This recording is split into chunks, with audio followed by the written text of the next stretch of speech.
All right, we are live. We're live. Hey, I'm back. Okay. All right, wait. We Is missed you. everything working? I'm trying to figure out. Yes. Cool. Everything is working. We're live on YouTube and Twitch. We're not live on Facebook. I already fixed Facebook and we didn't connect Facebook. It's fine. Is it too late to add the destination? Yeah, it's too late. I can't believe we didn't actually add it. It's fine. We're live on YouTube and Twitch right now. Guys, check us out on Twitch. Link in the description. What are we talking about today? We're talking about the news. So we're talking about very exciting things like the release of activist Zara Kay. We're talking about a lot of LGBT stuff today. A lot of LGBT news today. And also some blasphemy related stuff. And a little bit of Iran news again this week. Again? What's up with Iran these days? Always. And don't forget the great state of Texas. Yeah, it's always hot in Texas. Spicy. All right. So yeah. Cool. All right. So I see everybody in the live chat, and I'm gonna highlight you guys comment. So guys, Susie, don't get upset with me if I didn't hear something. I'm trying to pay attention to so many different things. Okay, I'm doing all the tech. Okay. So because one time, like you said something, and I wasn't paying attention. And you're like rolling your eyes at me. I'm like, I'm doing so many things. What is this? What okay. Anyway, we talked about this. All right, it's okay. It's fine. All right. Can we clap for the first news? Yes. Major clap. First news. Yay! Yes. Ex-Muslim activist Zara Kay Freed. Free as a bird. So I'm going to give you guys some background and then the most fantastic update. Atheist activist Zara Kay, who suffered unlawful arrest and arbitrary detention in Tanzania beginning on December 28th, 2020, finally arrived back in Australia on March 4th. Zara is an activist and human rights defender who founded the organization Faithless Hijabi, which supports women ostracized or abused after leaving Islam. On February 3rd, 2021, she was finally informed that no charges would be brought against her.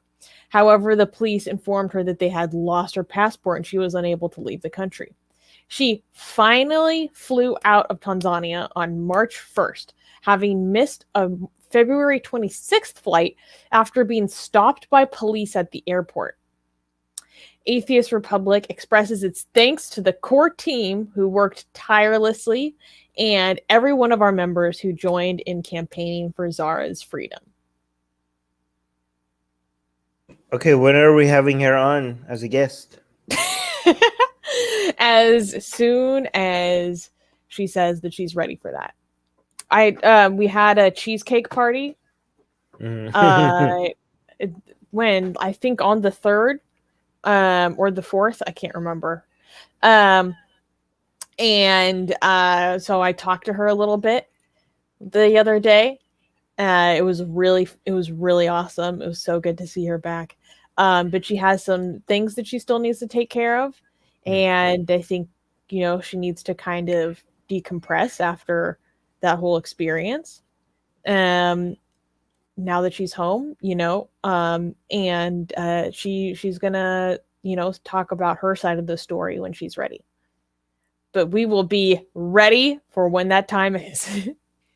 So, do you know the details of what happened with the first flight and what the police, do you know any more than just that you could speak about? I mean, I know peripherally but I just haven't been in communication with a lot of people lately, so I wasn't sure. What was the deal with the first flight that the police stopped her for? Her legal team, her international legal team, put out a statement about her release, and in it they talk a little bit about how she was stopped by authorities on the 26th. So a number of days prior to her departure from Tanzania on February 26th, 2021, Zara was due to fly to Australia. However, the authorities prevented her from boarding a prearranged flight and detained her at the airport, despite the fact that she had obtained and completed all necessary documentation required to depart Tanzania. Immigration officers threatened to confiscate her Australian passport and refused to speak to the representatives of the Australian High Commission or her international legal counsel. This unjustifiable legal conduct caused Zara and her family considerable stress and anxiety and further delayed Zara's departure from Tanzania, exposing her to more credible threats. So it was just basically a pissing contest or something that they wanted to. I mean, that's what it sounds like. Like there wasn't much. She'd already been freed. She'd already been given back her passport.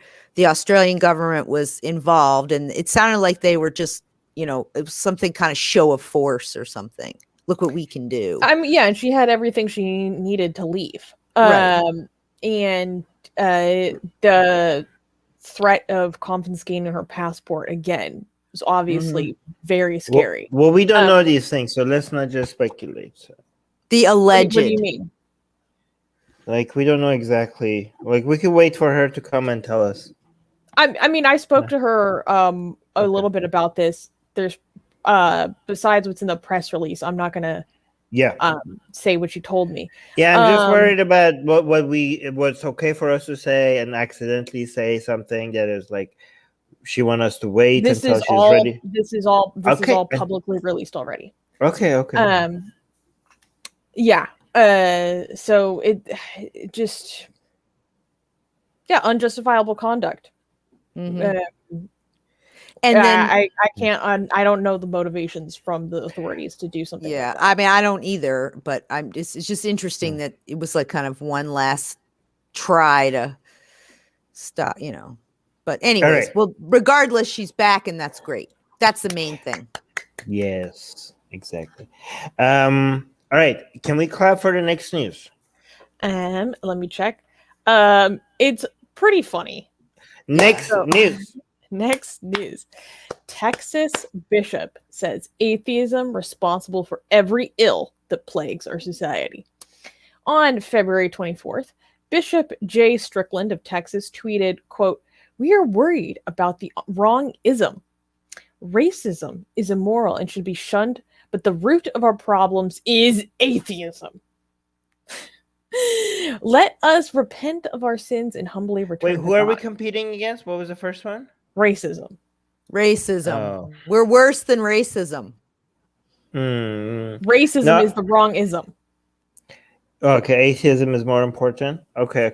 Now, I was hoping it was like more dangerous. I was hoping that. Wait a minute. Why am I in the wrong spot? I'm supposed to be in the top. All right. I was hoping that there was a competition between LGBT and atheism, and I was like, I was gonna make fun of the LGBT people because we're beating them, but yeah, this not fun. This isn't something we wanted. This isn't a competition we want to win. Yeah, we just okay. Go ahead. So let me start over. He says, quote, "We are worried about the wrong ism. Racism is immoral and should be shunned, but the root of our problems is, all caps, atheism. Let us repent of our sins and humbly return to God. If we do this, racism and every other ill that plagues our society will fall into dust. We must address this root." So, yeah. Atheism is the root of all of our problems. Many atheist activists and secular organizations fired back. The Secular Coalition for America replied, quote, "This is an absolute lie that has no basis in fact. Millions of Americans live moral and ethical lives, including fighting racism, without a belief in God." I mean, I think this is great, though. I mean, if you look at it, for so long, in history, Christians saw Islam as a threat, and Islamic countries saw Christianity as a threat. And now, if you look at like the courses that are teaching like Islamic scholars and people that want to learn about how to debate in Islamic schools and online courses, they're teaching them how to fight against atheism. And you see their top preachers warning about the rise of atheism. And now you see Christians are also They're not as much about like, oh my God, Islam. They're like, oh no, atheism. So I mean, this is like a great sign. That means like we're a threat to them. That means we're growing. This is amazing. We're That means on that- their radar, boys. Yeah, we're on the radar. Like this to me signals that we must be like, you know, we must be growing. The empire is expanding. Well, it is true. The more haters you have, the more you're making an effect, the more you're, out there. You've kind of arrived, so to speak. Yeah, a lot of people replied to this bishop with like a lot of commentary on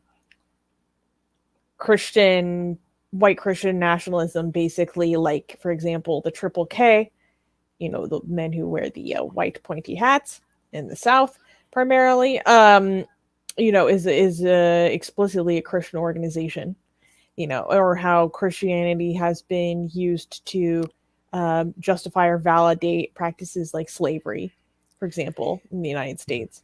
So a lot of people were bringing that up in his replies as well. And he tied it to racism, so those may be somewhat germane, but... Okay, I'm going to defend this bishop, by the way.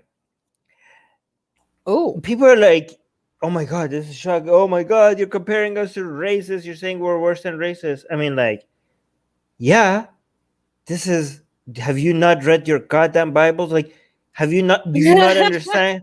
I mean, do you guys not understand Christianity? It is consistent. This is like, how is this this is completely consistent. He's just like other Christians, bishops, they also agree with this. They're just cowards compared to this guy. Because what do you think is worse? Sinning or not accepting Jesus and going to hell for eternity for it? Like, you're racist. So freaking what? It's a sin and you believe in Jesus and Jesus is going to forgive you. That's it. Like, but if you're an atheist, you're damned. Like you're eternally doomed. Like, this is completely inconsistent with Christian theology. So people are like, oh my God, we're being compared to racists. Like, yeah, I mean, if you don't, according to Christians, if you don't believe in Jesus, you're screwed. Like, how is this like a shock to people? Right? I don't know. But yeah, this is very consistent. Let me actually see. There's some good comments here. People, look at how dumb Facebook is. Okay, look at the top comment. Zero reaction. You complain about this every week. I have to, like, we posted this on, we have like 236 comments when we posted this on Facebook, and we have to scroll all the way here to see the actual top comments. It's so stupid. Matt is saying, true, I lost count of all the killings and suicide boom booms that occur in the name of atheism. Oh my God, these guys need to get new material.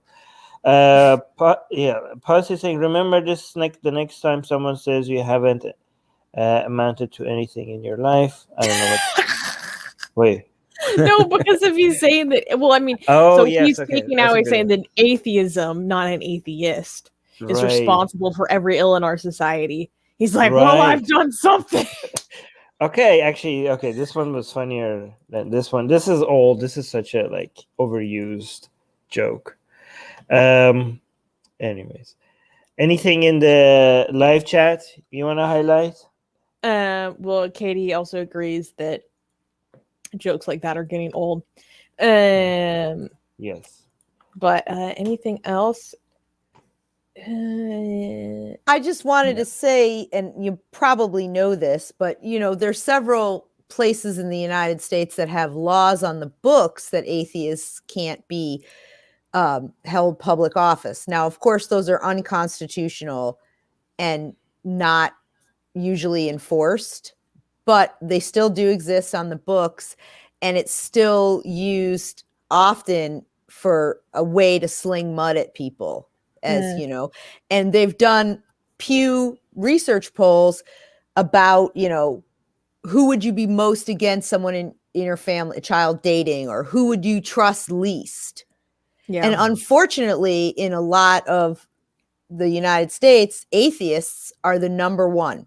in all of those. They'd be more upset about that, or, you know, atheists ranked below, you know, rapists and things, which is a really sad commentary because it just shows the cultural, you know, delusion that a lot of people are under. But it, again, is consistent with the theology, just like this guy, you know? Yeah.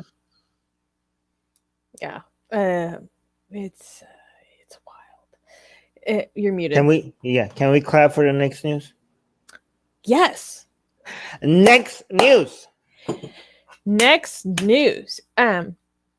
On February 25th, a gay Malaysian man has won a breakthrough court battle against Selangor State's Islamic ban on sex, quote unquote, against the order of nature, drawing the LGBTQ community one step closer to wider acceptance of gay rights in a predominantly Muslim country. Malaysia's federal court declared that Selangor state law, which criminalized consensual gay sex, making it an offense under Sharia law, is unconstitutional. The state legislature has no authority to enact those laws. Therefore, the law is invalid because Parliament's legislation governs these offenses. So basically, this is a federal offense. The plaintiff, whose name is withheld to protect his privacy, filed his petition after being arrested in 2018 for, quote unquote, attempting gay sex in Selangor. He denies the accusation. While this ruling is in regard to only one state within Malaysia, local activists are hailing the decision. Finally, some good news from Malaysia, eh? Yeah. So they charged him with attempted gay sex. That's interesting. Attempting sex. I mean, it's just silly, you know. I mean, yeah. No, Tojo was saying exactly what I was thinking. Attempting, does that mean he wasn't doing it right? Maybe that's the problem. That's the problem they have with it. By the way, this got some angry reactions on our Facebook page, and I think because people can't read, they see criminalization of gay sex, and they're like, "Oh no, this is like Islamic country criminalization of gay sex." Like, they just can't read. I think they just can't. That's why there was a lot of angry reactions to this, and I think they just. Not only they don't read the articles, they can't even read the title. Yes. And most of those kind of things are misunderstanding of the title. Most people don't even read the article. They look at the title and, you know, make a decision. So yeah. They're not paying attention. Yeah, so people on our Facebook page had some commentary because we do have a lot of Malaysian people. And I wonder if there's anyone in the chat today that's in Malaysia. So as I was learning more in this news, it may not necessarily be as positive as we think. So they declared that it's unconstitutional within a specific state of Malaysia. However, it's not that the criminalization of gay sex is unconstitutional in the country. It's that the state does not have the power to enforce that. So my understanding is that this is still potentially punishable federally. So it's like people on our Facebook page is saying it's a small win, or as there are two sets of laws in Malaysia. Under Sharia law, it's still criminalized and punishable for Muslims. Recently, the authorities have been targeting the transgender community too for quote unquote insulting Islam. Also, Muslims are not allowed to leave their religion in Malaysia, so not much has changed. So if you're born into a Muslim family, you're considered Muslim. So then even if you have secretly leave your faith later and you're gay and you're doing this consensually, Sharia offenses are still applicable to you. Yeah, Rivka, go ahead. So I have a question. If the court is saying that the state cannot enforce this law, they mean that particular region or province or, you know, state like they have in India. It's divided up into different states. But the federal government can? That seems like a logical fallacy. If the government of a particular region can't enforce that, why can the federal government? But it doesn't fall under state jurisdiction. It falls under federal jurisdiction. So only the federal government can punish people for this. Or if you're Muslim, you would get punished for it because it's Sharia. But if you're not, then you won't. Like, it seems a little confusing. Yeah. So and illogical. Yeah. I mean, I could be misunderstanding things. This isn't, I know essentially nothing about Malaysian law. What I said could potentially be wrong. But there are other people who are saying it actually means gay sex would be punishable under federal laws, not state Sharia laws. And then FYI, the existing punishment for gay sex under federal laws is much heavier than that of the state laws. So it comes down, it seems like this is coming down to more of a procedural technicality. A jurisdictional one, maybe too. Yeah. As well as like a standing. Like, they don't have the jurisdiction to rule on this. So that's what it is. Not that they're ruling on the constitutionality of punishing people for a private act. Exactly. They're ruling on the constitutionality of who gets to do the punishing. So it's a jurisdictional thing. Oh, AJ is saying, that's weird. How can they have two separate laws? How do they figure out who is a Muslim and who isn't? Well, it's actually on your identification. That's my understanding, is that it's on your ID cards. Yeah, it's like, I mean, it's like that in many countries. Well, I'm not trying to be crude, but the circumcision might help them know too. No, we're talking Malaysia, guys. Yeah, like in Iran, my ID had my said Islam as religion since birth, by the way. So nobody asked me; just put it there.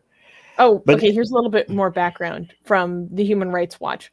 While the ruling leaves intact a federal statute criminalizing same-sex relations, it does bring relief to those who have faced persecution from religious enforcement agencies enforcing such state laws. Interesting. Yeah, so Malaysia's federal laws are no more friendly to the LGBT community than its state laws. They are in fact so far-reaching that most sexually active Malaysians of any orientation likely fall afoul of them. Carnal knowledge against the order of nature is an offense, or any sexual act involving, quote-unquote, the introduction of the penis into the anus or the mouth of the other person is punishable by up to 20 years in prison and mandatory whipping. Another law punishes any sexual act involving, quote, the introduction of any object or any part of the body except the penis into the vagina or anus of another person. The federal laws, however, are rarely enforced, and federal police tend not to share state religious officials' zeal for invading the privacy of Malaysian bedrooms. Wow, so that could apply to take. That could apply to heterosexuals too, then. So no conolingus, no oral fellatio, no, no fingers. Well, All right, we do need to move to the next news. No, but what's interesting is that this brings me back to my critical gender studies degree, in which back in the day, sodomy was not referring to anal sex. Sodomy referred to any sexual act outside of penile, vaginal sex. So a straight man and a straight woman engaging in oral sex was considered sodomy. You would be considered a sodomite for engaging in oral sex as a heterosexual couple. So what's interesting is they have those same definitions here. Fascinating. So yeah, now you guys just learned something about the history of sodomy. Yeah. I mean, to be fair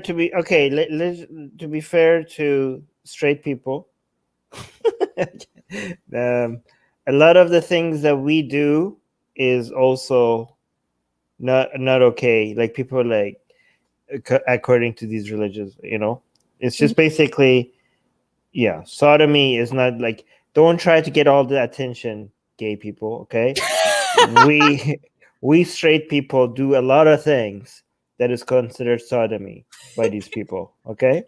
No butt stuff. Yeah. No. All right. Yeah. All right. So let us know in the chat if you are a sodomite. So I mean, if you're not, you're like so Who vanilla. isn't? I Yeah, mean, right? yeah. Geez, like imagine not being. Oh my god. Seriously. All right. So anyways, Malaysia, you know, Actually, there's I don't know. some- Am I shaming? Am I shaming vanilla people who just enjoy just like missionary? Like feel like that's what I'm into. Yeah. no Okay. oral at all. Just cuddling No. afterwards. No, That's I don't. fine. They don't like I oral. know They don't cuddling like. only. I mean, technically, hand jobs are also like not okay, right? So, wow, It's you have to be literally so just vanilla. yeah. So, I have to like, Within is the that sanctity of holy matrimony. is vanilla shaming a thing? Like, Let's make it what if that's like a couple like that's what we're into and nothing else? Like, it's not because of religion or anything. That's just what we're into. All right, so vanilla shaming. Let's make that a thing. Don't vanilla shame people. Okay. Don't do it. They're too pure for this world, and that's Right. okay. Hey, don't call it. If you call that pure, now you're king shaming people that are into more other things. Into other things. There's no winning. There's no winning. But Do what you want. what I wanted to say was, you know, Malaysia. There's some wins in this ruling, and there might also be some, you know, cons to this ruling. But it seems like overall it's better because it doesn't give state authorities to be up in your bedroom where it's less likely for federal authorities to be up in your bedroom. So I'm gonna overall call this a win. Yay! We'll give it a thumbs up. Okay, you have Malaysia. You have the approval of Atheist Republic. By the way, Malaysia came after us. If people don't know, we have a history with the Malaysian government. They mentioned us in their parliament. Anyways, their deputy minister, came after Atheist Republic. I know a lot of people know about the history. Anyways, can we clap for the next news? Yes. The next news. Next news, the United States House of Representatives passes the Equality Act to boost LGBTQ protections. On February 25th, the United States House of Representatives passed the Equality Act. The passing of this landmark act for LGBTQ rights, with a 224 to 206 vote, deters discrimination pertaining to sexual orientation and gender identity in many circumstances and in several settings, including employment, housing, education, and public accommodations, and a merchantry. If passed in the Senate, the act will enable the Civil Rights Act of 1964. It will amend the Civil Rights Act of 1964 and broaden federal protections. If the Equality Act passes the Senate, the businesses such as flower shops, catering services, or bakeries, among others, will be affected. Currently, they are free to refuse service to the LGBTQ community, claiming providing services to gay events violates their religious beliefs. Some oppose the bill because of their primary concern regarding how the Equality Act will affect their religious freedom.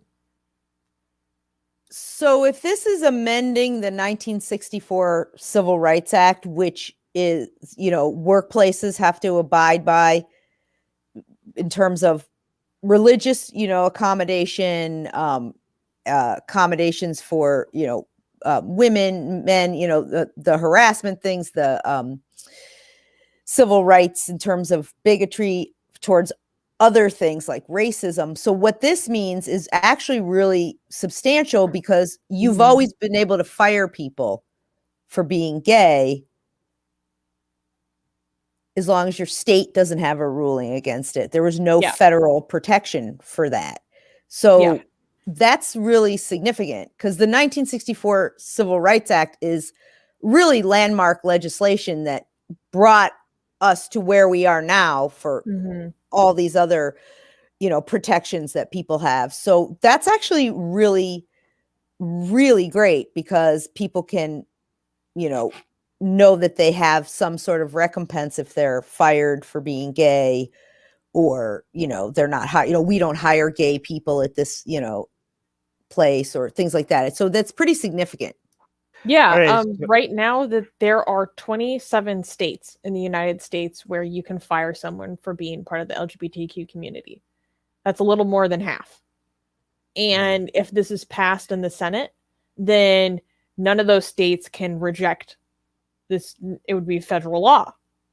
And it would cement these protections.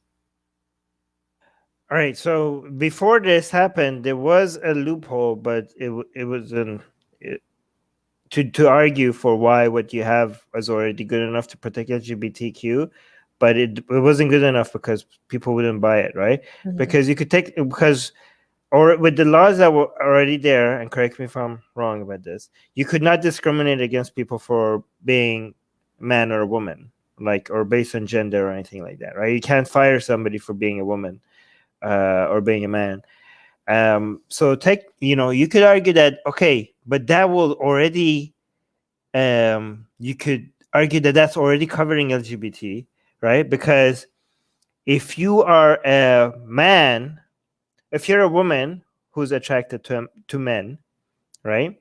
And you're not getting fired for it, but now you're a man that is attracted to men. If you're getting fired for that, technically you getting fired because of your gender. You could be like you're It's getting sexism.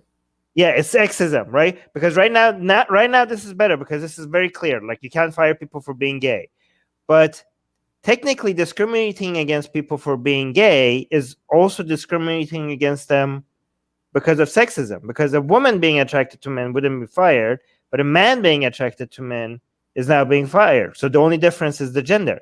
So that was the But the argument, the counter argument, and how a lawyer, I would think, I'm not an attorney, but would argue against what you just said is, we're not firing them for being a man, we're firing them for their actions.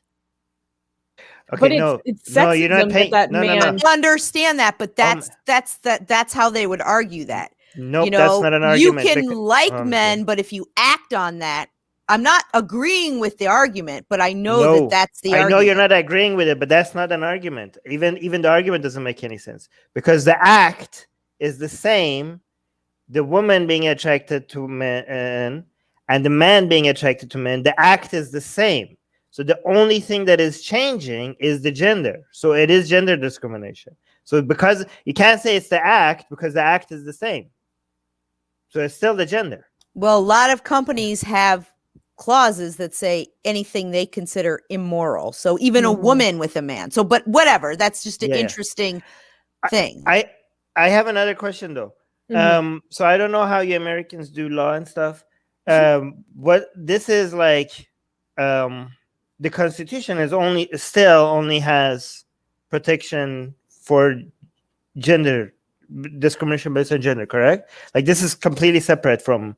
This is like a federal law now. It's not in the Constitution. Yeah, there's nothing in the Constitution. Yeah. Yes. No, but there is something in the Constitution right now that says that you can't discriminate based on gender.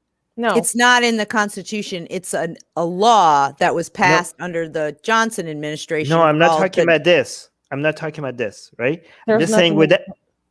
I don't understand your question. Okay, well, let me maybe finish my question. What I'm saying is that I don't know, I think that within Constitution there is some lines or something that makes discrimination against people based on race or gender unconstitutional. There is nothing like that. Okay, so it's not in the Constitution. I mean, women couldn't vote. Only white men, property owners. So even poor white men couldn't vote in the beginning. There's absolutely nothing that gives any kind of the protections in the Constitution are for people against the government infringement, but it doesn't mention any or privacy or property, but it doesn't mention. So that doesn't mean that's not in the. Okay, it might not be in the Constitution, but what was happening doesn't mean that something is not in the Constitution. For example, it is, I know, in the Constitution, I think, maybe I don't know, that you can't discriminate based on race, right? Like all men are created equal, blah blah blah blah blah, right? But it's in the Constitution. Yet there was after that was when that happened, we still had slavery in the United States, right? So there are things in the Constitution that says that people should be equal and stuff, and in practice there Armin, were still not. Okay, that's no, from the Declaration of Independence. oh, okay. That's not So in the Constitution. All right, yeah. Hey, I'm not American. Don't tell me like I don't No, know. I'm just you asking. asked. Yeah.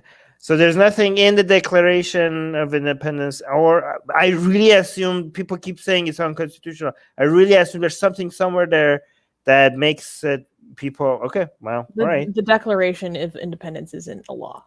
Right. And that's why I was bringing up the specific things that are in the Constitution that protect people from, the government infringement on their property, their person, their privacy, their free travel. All of those things are because they talk to the right to address grievances, the right to assemble, but nothing that says the right to be free from discrimination based on, class or race and you also have to remember that when they're talking about those things, they're talking about it in the context of only white landed men who own certain amount of property. I think what you're thinking about one of the closest things that comes to my mind is the 19th Amendment, which is, quote, the right of citizens of the United States to vote shall not be denied or abridged by the United States or by any state on account of sex. And that's this is women's suffrage. Right. And that wasn't until the 1920s. Yeah. So you're talking, 100 plus years before. The 15th Amendment to the United States Constitution prohibits federal government and each state from denying a citizen, this is 15, the right to vote based on citizens' race, color, or previous condition of servitude. Okay, so that's the slavery, but that wasn't in originally. That was after. I know, but I didn't say originally. I said overall. So there is some protections in the Constitution against discrimination by race and color. So there is something voting. there. For voting, not for anything else. That's okay. But there are some language like that there. Maybe right, for black men only at this point too. We have to remember. Right. Okay. So it's not like out of question for the Constitution to have language like that in it. Like it's not just like acts and laws. There is precedent for that. That's 65,000 Americans had to die for that to happen, and they killed each other. So it's very interesting. It wasn't easily won. Yeah, but I mean, it should be noted that this still needs to pass the Senate. So this isn't official yet. Okay. What's the chances that the Senate is like more conservative by nature? Yeah, but they're tied, and the vice president is she's the president pro tem of the Senate, so she can break the tie. Yeah, and I'm guessing she would probably be for it. This is why you need to vote people. Anyways, we need to move to the next. Yeah, so hopefully this passes the Senate. I think some analysts are saying it has like a pretty good chance, but we shall see. We shall see. May I? Should we clap for the next news? Mother, may I? It's not great. Okay, yeah. All right, next news. Okay, next news. Indian government opposes same-sex marriage in court. Judges in India heard the petitions seeking recognition of gay marriages under the Special Marriage Act, Hindu Marriage Act, and the Foreign Marriage Act. On February 25th, the Union government filed its reply affidavit as a blanket reply to all petitioners. Quote, despite the decriminalization of Section 377 of the Indian Penal Code, the petitioners cannot claim a fundamental right for same-sex marriage being recognized under the laws of the country, stated in the affidavit. Under Article 21, the fundamental right cannot be expanded to include the fundamental right for gay marriage.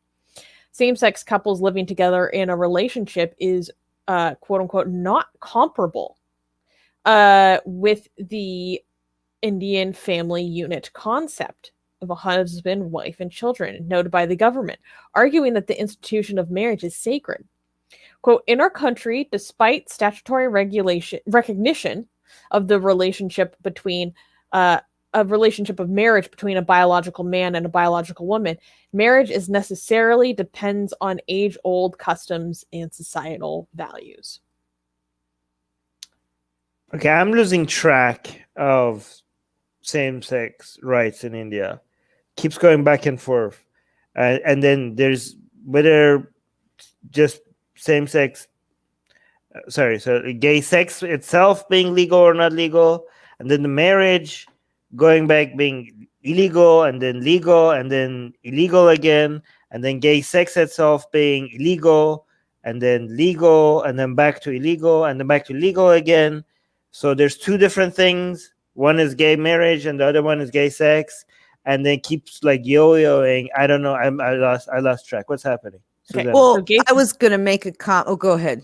Gay sex was illegal, then it was legal, and then they made it illegal again, and then a few years ago, now it is decriminalized. Okay, so that's settled. We're good there. Gay sex is right now, after yo-yoing back and forth, which I think is the only country that is yo-yoing like that. Gay sex right now is legal. All right. Gay marriage, did that yo-yo as well, or am I imagining? No. So we have been covering the journey through the courts for the case for gay marriage. We've been covering that over the past few months. This was the accumulation. Okay? This was it. And the government opposed it. So there was never gay marriage in India. There was a fight for gay marriage that we have been covering. And this was the final boss. Unfortunately, the government shot this down. Okay. That doesn't mean that there cannot be continuing fights for this. I'm positive that there will be. This is a setback. And it's because the Indian government said that it is against their societal values. It's against their cultural mores. Like, that's what was argued.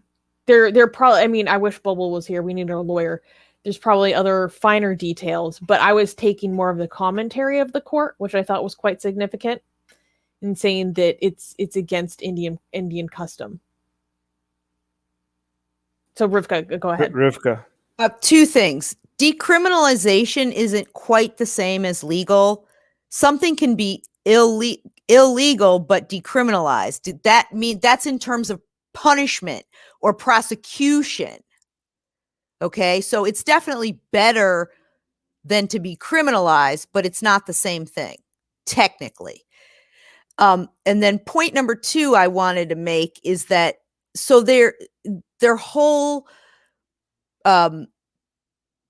brief that they wrote, statement that they put out, was that it violated customs and traditions, that marriage itself, is wrapped up in the state. But that in itself, from what I understand, and I don't know how long the state of India has been involved in it, but traditionally, governments were not involved in marriages at all.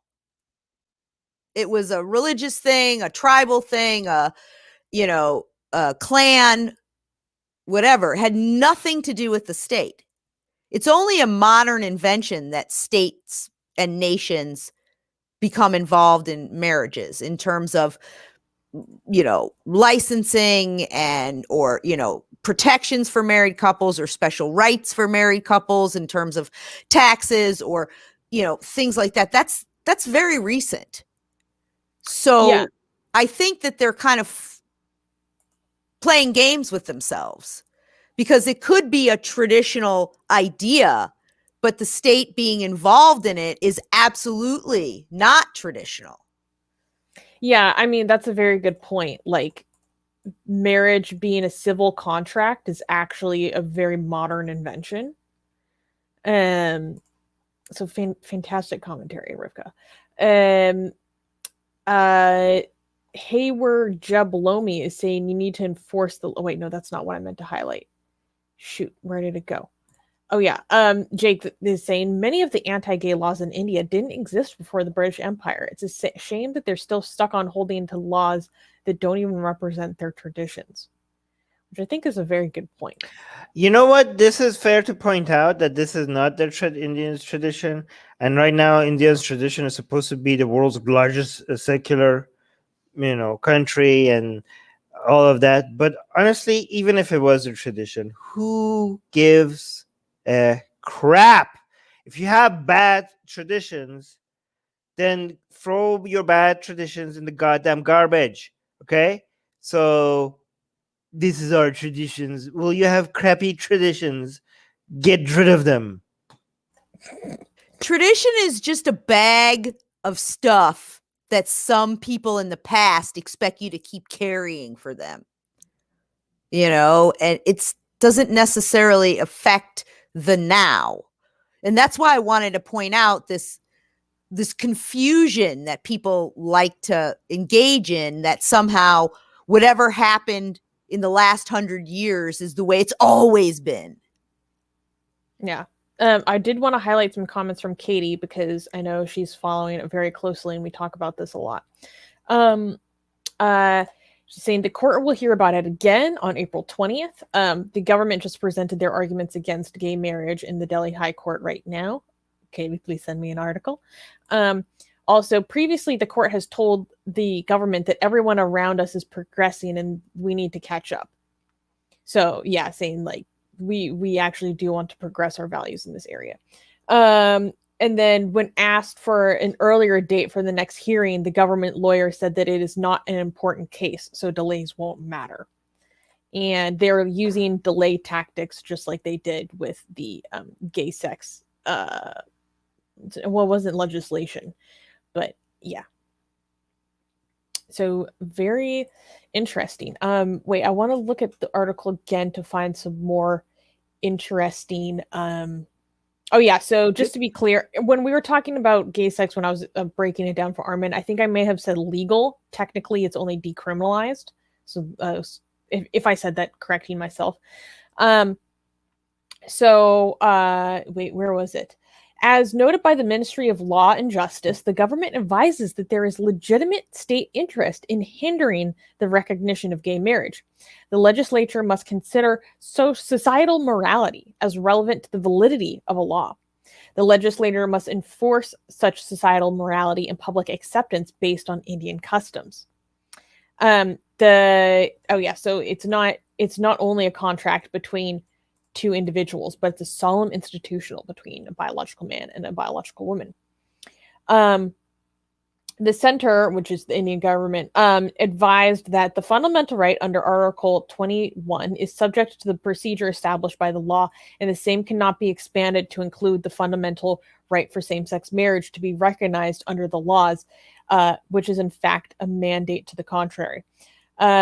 Same-sex couple. Oh wait, Did you see the part where it talks about marriage is not just a private relationship? Yes, it's a public relationship with the state and so that's very interesting.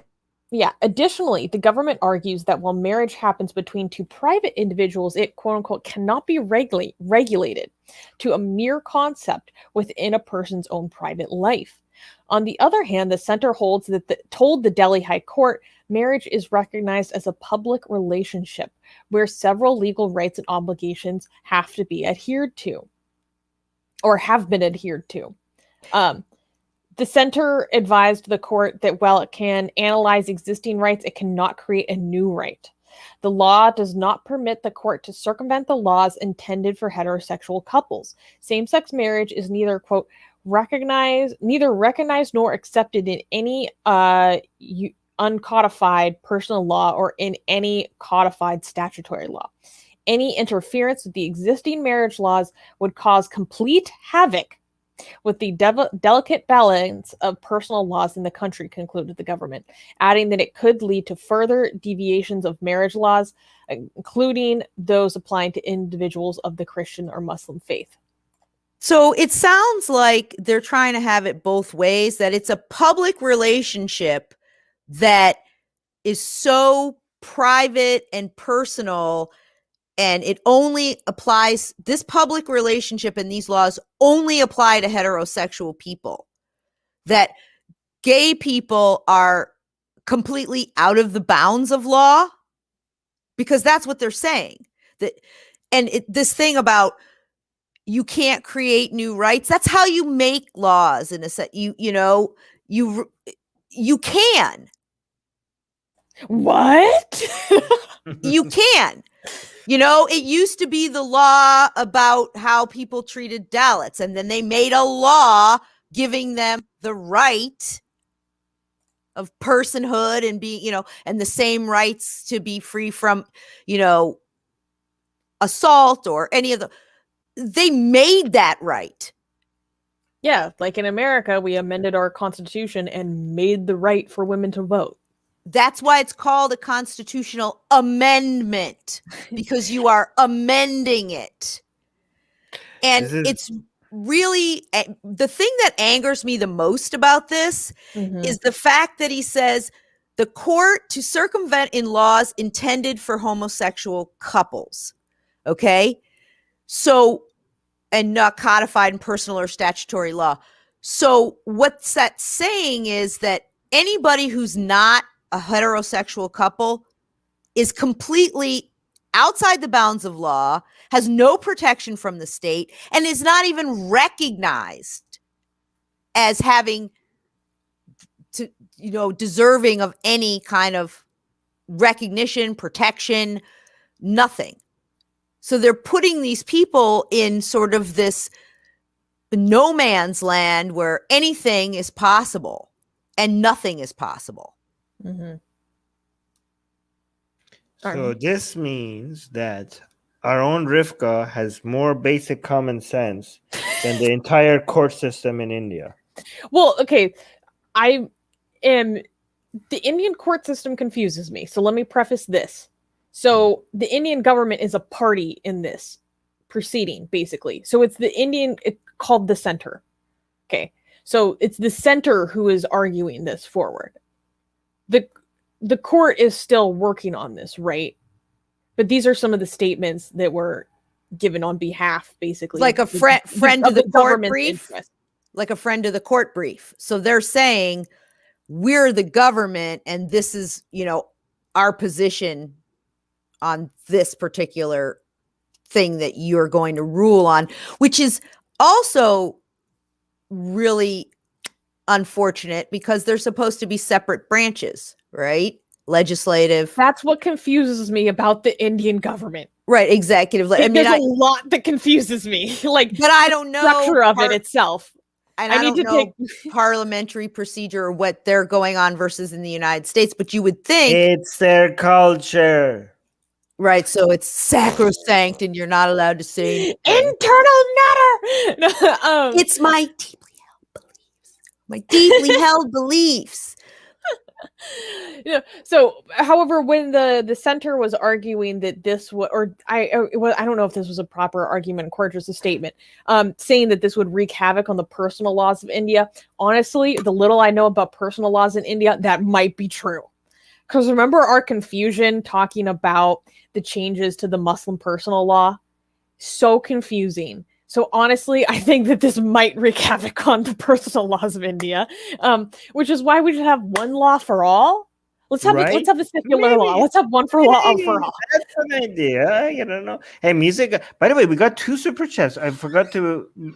San Miguel gave us a good. Oh my gosh! I hope he's still here. We forgot to thank San Miguel. Thank you, San Miguel. I'll text him on Instagram. Oh my god! We forgot to thank him. And also, music guy gave us $10 super chat. Amazing. Thank you.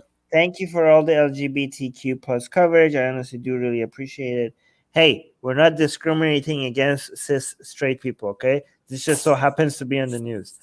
And I would like to point out that it was 3 LGBT stories back to back to back, which I did on accident. But when I was writing this, I noticed that all 3 of these stories happened on February 25th.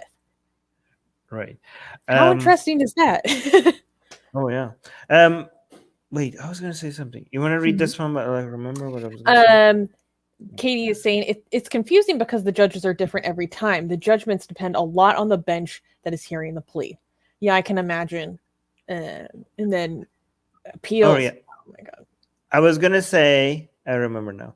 If you're not Indian and you care about gay rights, please understand that whenever we cover India, we're talking about 1 in every 7 person in the entire planet, right? Yeah. I don't know how many gay people and trans people, or gay people right now, India has, but it has probably more gay people than most other countries, given the size of India, right?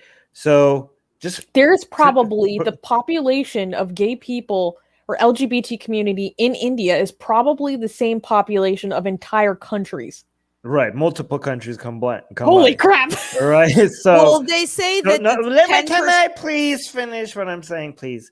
What I'm saying is that when we're talking about India and these laws, please understand the significance of this. Like, we are talking about laws that affect more lives than when we cover most other countries, right? Mhm. So just like put that in perspective when you're thinking about India and Indian laws and customs and whatever. All right, Rivka. You're number. muted. Oh, I was going to give you the number. So it's 10%, they say, of the population is probably gay. You know, like that's the sort of Is the, it? that's what they say, you know, of any Mm. given population. Just like they say 10% of the population is probably smokes marijuana too. But that number is a little bit more in, but so what's 10% of a billion? It's like 10 million or something, you know, like, right? Holy crap. Because there's a billion people in India. And if you take 10% of that, that's a lot of people. Yeah. Oh, wait. Katie is saying 2.5 million gay people, not the entire LGBT community. Is this specifically gay men, or are lesbians also included? Or is this just 2.5 million gay men? Holy cow. Oh, wait. Well, then other people are giving us other numbers. Some people are saying 130 million. Some people are saying 100 million gay Indians. I was just guessing on the math on that. Yeah. I don't know, but I mean, that's sort of what is said about, you know, the populations of anywhere. You can imagine that probably close to, you know, so girls take over. So, yeah, that's a lot of gay. Yeah, 10% of 1 billion is 100 million. Yeah, that's what. But then the population of India, I think, is over 1 billion. So then this person is saying they'd be 137 million, which is 10%. Right. And then Secular Rarity is saying we did a poll in the US. Actually, there was about 6.5% of the population. But of course, we're talking about people who are openly or willing to tell you. Yeah, but 6.5. Exactly. So that's say almost 7. So that's near-ish. But yeah, that's actually, but still 6.5% of 1 billion is still a lot of people. Right? You know? Yeah. So. Yes. So India, we're going to be continuing to cover this when this goes forward in April next month. Bring it on, baby. Yeah, let's hope. Let us be merry and we have better news next time. Yeah, namaste. Yes. All right. So can we clap for the next news? No. All right. Next news. Okay. Next news. Police investigate Malaysian man for converting Muslim wife to Hinduism. A Hindu man in Malaysia created a video, which has since gone viral on social media, explaining how he is converting his Muslim wife to Hinduism. This revelation triggered much of the Muslim community in Malaysia. Later, a second video surfaced, this time from the Hindu man's wife. In this video, she explained how she is a citizen of Indonesia and has since completed her journey of renouncing her faith in Islam while living there. Abdul Aziz, the director of the Department of Islamic Development in Malaysia, which is JAKM for short, told the public to resist speculation and to trust that the appropriate authorities will examine the video. He also reminded the public that legal action can be taken against anyone who tries to convert a Muslim according to the Control and Restriction of the Propagation of Non-Islamic Religions enactment, which is enforced in several states of Malaysia. He added that legal consequences also apply to any Muslim who leaves Islam under the Sharia criminal offenses enactment.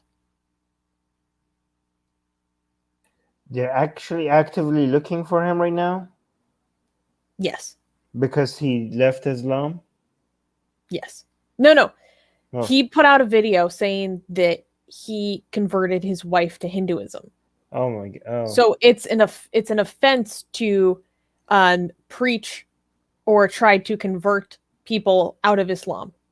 And you have the police looking into this. Amazing. Yes. Well, I thought Muslim women were only allowed to marry Muslim men anyways under Sharia. So this is Malaysia. This is not like, it's not like Iran or Saudi Arabia. So it's not. but that's not a rule in Islam. I don't think it is. I always but thought it was. No, it is. But it's not like Malaysia is state supposed law. to be like.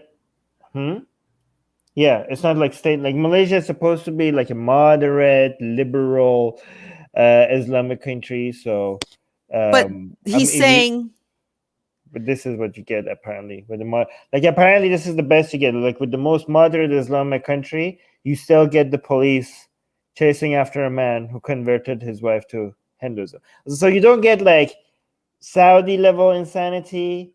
Or Iran level insanity, where you can't, if you're a Muslim woman, you can't marry, a Muslim, a non-Muslim man, but you still get the police chasing after your husband if they manage to, even if they even try to convert you to Hinduism or out of Islam. Amazing. so they've criminalized. They have the Sharia Criminal Offenses Act. So they've decided what elements of the Sharia that they're going to codify into their law. And so I'm guessing the marriage thing must not be one of them, but leaving Islam is. Yeah.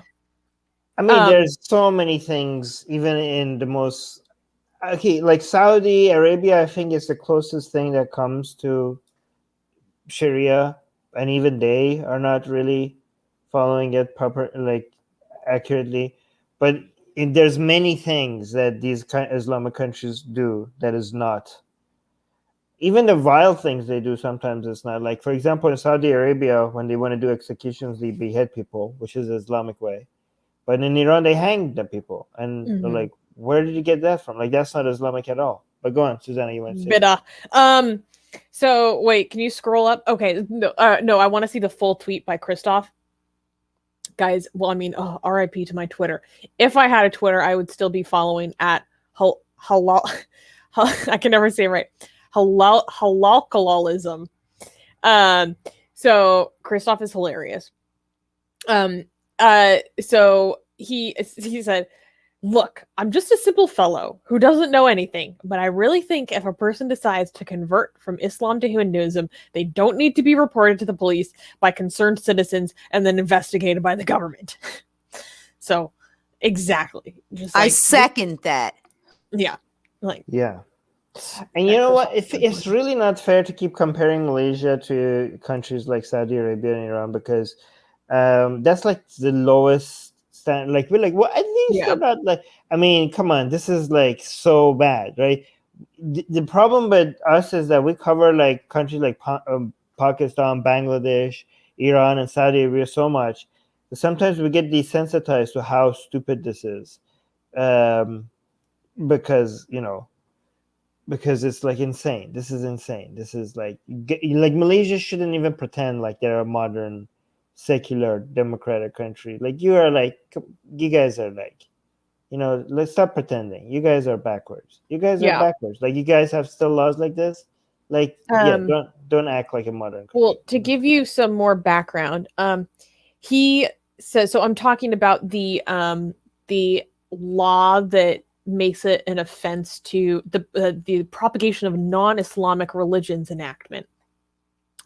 He said, this is Abdulaziz, I believe, saying, oh no, this is from the Prime Minister's Department of Religious Affairs in Malaysia, said the clause empowers states to prevent the spread of other religions to Muslim by creating laws.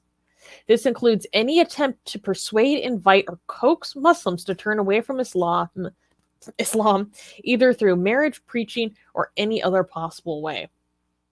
So I just think that it's important to highlight that for a second, because it just demonstrates like what a monopoly this religion has on the population and the lengths that are taken to protect this monopoly.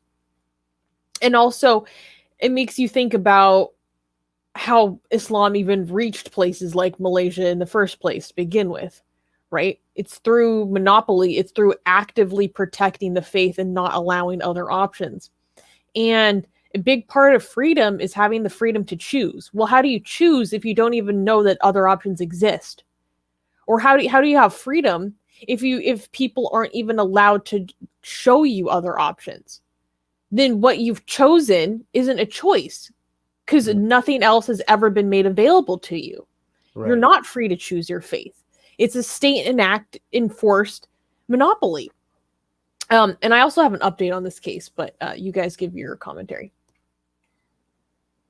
I think that your point is really well taken. The state has a vested interest in defending Islam against any other quote unquote invaders to the faith. And so in that sense, it definitely shows you that also you get a sense of inequality if you're not Muslim, right? Because you're not in the state defended, state sanctioned religion. So there's inequity there. If you just happen to move to Malaysia and be born, a Buddhist because your mom was, there's just sort of an inequity built into this state sponsored defense of a particular ideology. And, we see that in a lot of other places, which is why I think Armin's point about stop saying, oh, they're not like, these other, but they are, in the sense that the state is actively engaging in a defense of a religion to the point of criminalizing acts that they feel would impinge upon its, monopoly on the, people. And so I think that is a really valid point, and it kind of goes to what Armin was saying as well, and what I also think is really interesting is because we were just talking about India and all the stuff in India, not LGBT, but India has these laws about Hindus and Islam and marriage. And now we see this thing where they have this vested interest in protecting Islam, whereas in India, they have a vested interest in protecting Hinduism. So it's similar in that the state and they're criminalizing other behaviors in order to defend their interest. Yeah. So an update from the 25th. Family members of the 29-year-old man wanted by the police for apostatizing his wife gave recorded statements to the authorities. So his families are giving statements. The man in question made a confession of sorts on a video. The police chief advised that the man's sister and father claimed that he hasn't been home for a long time. So seemingly what I took from this is he's on the run. Maybe not. Quote, "We are still locating him. I urge the public not to take matters into their own hands and let the authorities investigate this. We will investigate the matter fairly and actions will be taken in accordance with the law," he said. Police instructed the public not to spread statements that could possibly incite more anger among Muslims. On February 19th is when the authorities searched the home, and they received information about a group of people who were planning to raid the house themselves because they believed the suspect was inside. However, the police did not find the suspect in the house. So the police have to get involved because there is an active threat of mob violence against this man. And I would just like to highlight that the police, the authorities had to get involved because I'm not going to say all, but a significant portion of the Muslim community in this area of Malaysia were so upset about this that the authorities had to get involved. Yeah, actually, I want to remind people who've been following me for years that I got my first public call out for beheading on me, not from Pakistan or Iran or Saudi Arabia. I mean, Iran doesn't do beheadings. I got it from Malaysia. That was when I first got my first beheading request declaration. So, again, Malaysia, what the hell? I think Malaysia is also one of those countries that it has a huge, angry mob problem that the government has to do some bigotry of lower expectations to, because maybe it's accurate. I don't know, because it seems like telling people like, guys, we have some people here that are be sensitive.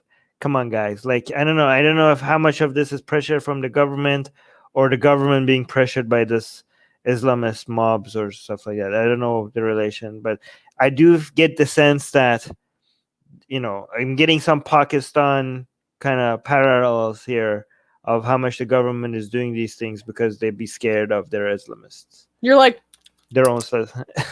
Pakistan. Tastes like Pakistan. Tastes like Pakistan a little bit. Yeah. Getting a little biryani. Yeah. So, but what I was going to say is that it's also interesting that the government is put in this position of defending the person that they are charging. So they're like, they have to defend him from the mob because they have laws that say your personal behavior is a public thing, right? So if it's a public thing that affects everybody, then the mob's thinking, oh, this guy is bad and he's doing us harm. So now the government has to be in the position of defending him and then charging him as well. It's just, it's a really weird. And I think Ooh, that I'm sorry about the biryani comment. Okay. I'm gonna say Pakistan is just India that has been taken hostage by Islamists. Okay, so Pakistan is India. Just putting that out there. But go on. They do eat biryani in Pakistan for sure. And it was India. They just cut it in half. It is still India. It's just been taken hostage by Islamists. But go on. Are you gonna start a petition or a movement to reclaim Pakistan? Hey, maybe we'll get our Hindus, all the Hindus that were. I know angry this with is me. like sounds Maybe like they we're will be in like a Hindu Rashtra situation. Maybe all the Hindus that hate me all of a sudden are like, hey, maybe we should reconsider Armin. He has a point. But this is why I think that I mentioned in the beginning that a second video emerged in which she talks about how she left Islam while she was still in Indonesia. Because I think they're trying to make it be like, oh, this happened before. This is outside of your jurisdiction. It's not what it looks like. Yes. Oh. And Goddess Katie is coming out with the history of biryani. Biryani was developed in India, but originated in the Persian military when they needed to cook faster, so they cooked the rice and meat together. Spices were in India, so it got better in the subcontinent. It's my okay. So it's my people. It's Parsi. It's my people. It's neither like not Pakistani, not Indian. I'll claim it then. Thank you, Katie. Thank you for. And once again, Armin gets the opportunity to say, "You're welcome, India." You're welcome, India. First, I knew I was responsible for giving you sexy Kelly, but now I learned that I gave you biryani. Like, oh my god, guys! Like, if I go to India, just blessings left and right and center. Yes, you can send your bobs and vagines as thank you to my inbox. Anyways, yes. Okay. So let's do the next news. And we can't clap. We can't? No. Okay. Hold on. Ooh, oh yeah. Okay. God damn it. Okay, so next news. Husband uses Sharia to deny Iranian female coach travel to championships. According to the Iranian media, the women's alpine ski team traveled to Italy for the World Championships without their coach, Samira Zaghari. Zarghari's husband barred her from attending the championships with her team. Under Iran's Sharia laws, husbands may stop their wives from leaving the country. She told the Associated Press that her husband is currently in a relationship with her best friend. He asked her to consent to divorce. I didn't, and he blocked me, said Zarghari. Then continued to say that her husband is, quote, always laughing at my job and my team. Zarghari has said she wants to launch a campaign to change the law. Okay. Do you Really guys want to comment? sad. It's really sad that this woman worked so hard to go to this championship, and this like thing, like it's almost like really juvenile retaliation. Well, you won't give me the divorce, so I'm going to stop you from doing your job and attending this really important event. But my question is, why does she not want to divorce this guy? He seems like kind of jerky. That was my question. I mean, it's Hey, none of my business. It's none of my business either, and she may have reasons that we don't know about. But geez, I would want to get rid of Okay, him. no, guys, like it's not divorce stuff. Is like there's financial stuff. There's child custody. You I might lose. know. Okay, well, I cannot finish speaking. You might lose access. I mean, the laws in Iran are not good for mothers when it comes to access to their children. There might be like inheritance issues. There might be there might be. It's not as complicated as easy as. I mean, even in Western countries, divorce is not as simple. Like, oh, you hate this guy, well, divorce him. Even then, there's so many complications or other things that, like, then when we talk about a country in Iran, like, so we don't know her story. It might actually be very. She might have really good reasons why she's not saying. Oh, absolutely. I was just simply saying he sounds kind of jerky. You think? No,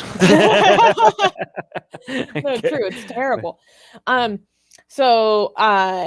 A husband, according to the law, a husband's woman decides if she may obtain a passport, and she can only use that passport to leave the country if her husband is either with her or has approved her travel plans. He is not required to justify any decision he makes, nor does he have to inform his wife of those decisions. Yeah, actually, it's really bad. You show up at the airport, right? And you're about to take off, and the agent, you give your passport, and the agent is like, "Oh, sorry, you're mamnu al khuruj," and it means like you're banned from leaving the country. And you could be like, and that's what they say, and you're like, "Wait, what?" And like, "Yep, I see a notice on my computer, on my desk, top, like on my screen, I see that your husband has banned you from leaving the country." And it's just like, it's really bad because the examples, I think this is one of those examples, but I'm not sure. But the examples I've seen is like the husband doesn't even tell the wife that you can't leave. You just like your entire team is leaving, and you're like in the airport, like so excited you're about to leave with your team, and the agent is like, "Sorry, you're stuck here. You can't leave the country." It must be so humiliating. I was about to say, it sounds like a way to publicly humiliate someone and to keep them under your thumb. But I have a question with regard to that. So, like in countries like Israel, but speaking of divorce, right? The man's the only one who can grant the divorce, and he doesn't have to give a reason. But the wife can appeal to a rabbinical court to amend the decision, or in other things like that. So, is there some sort of Sharia court that the wife could appeal to? No, it's a law. You can't, regardless of whether he's being arbitrary or punitive. No, it doesn't matter. It doesn't really matter. However, like one thing Susanna just mentioned, that how humiliating this is. It is humiliating even more than like a lot of people think like, oh, Iran, Saudi Arabia, Islamic country, whatever. The thing is that this is not culturally acceptable in Iran, right? Like it is the law, but Iran is very Islamic, but the culture is not anti. Like I'm not trying to be this Persian that be like, ew, Persian culture is so great. Like I'm not There's trying nothing to you do hate that. more than that.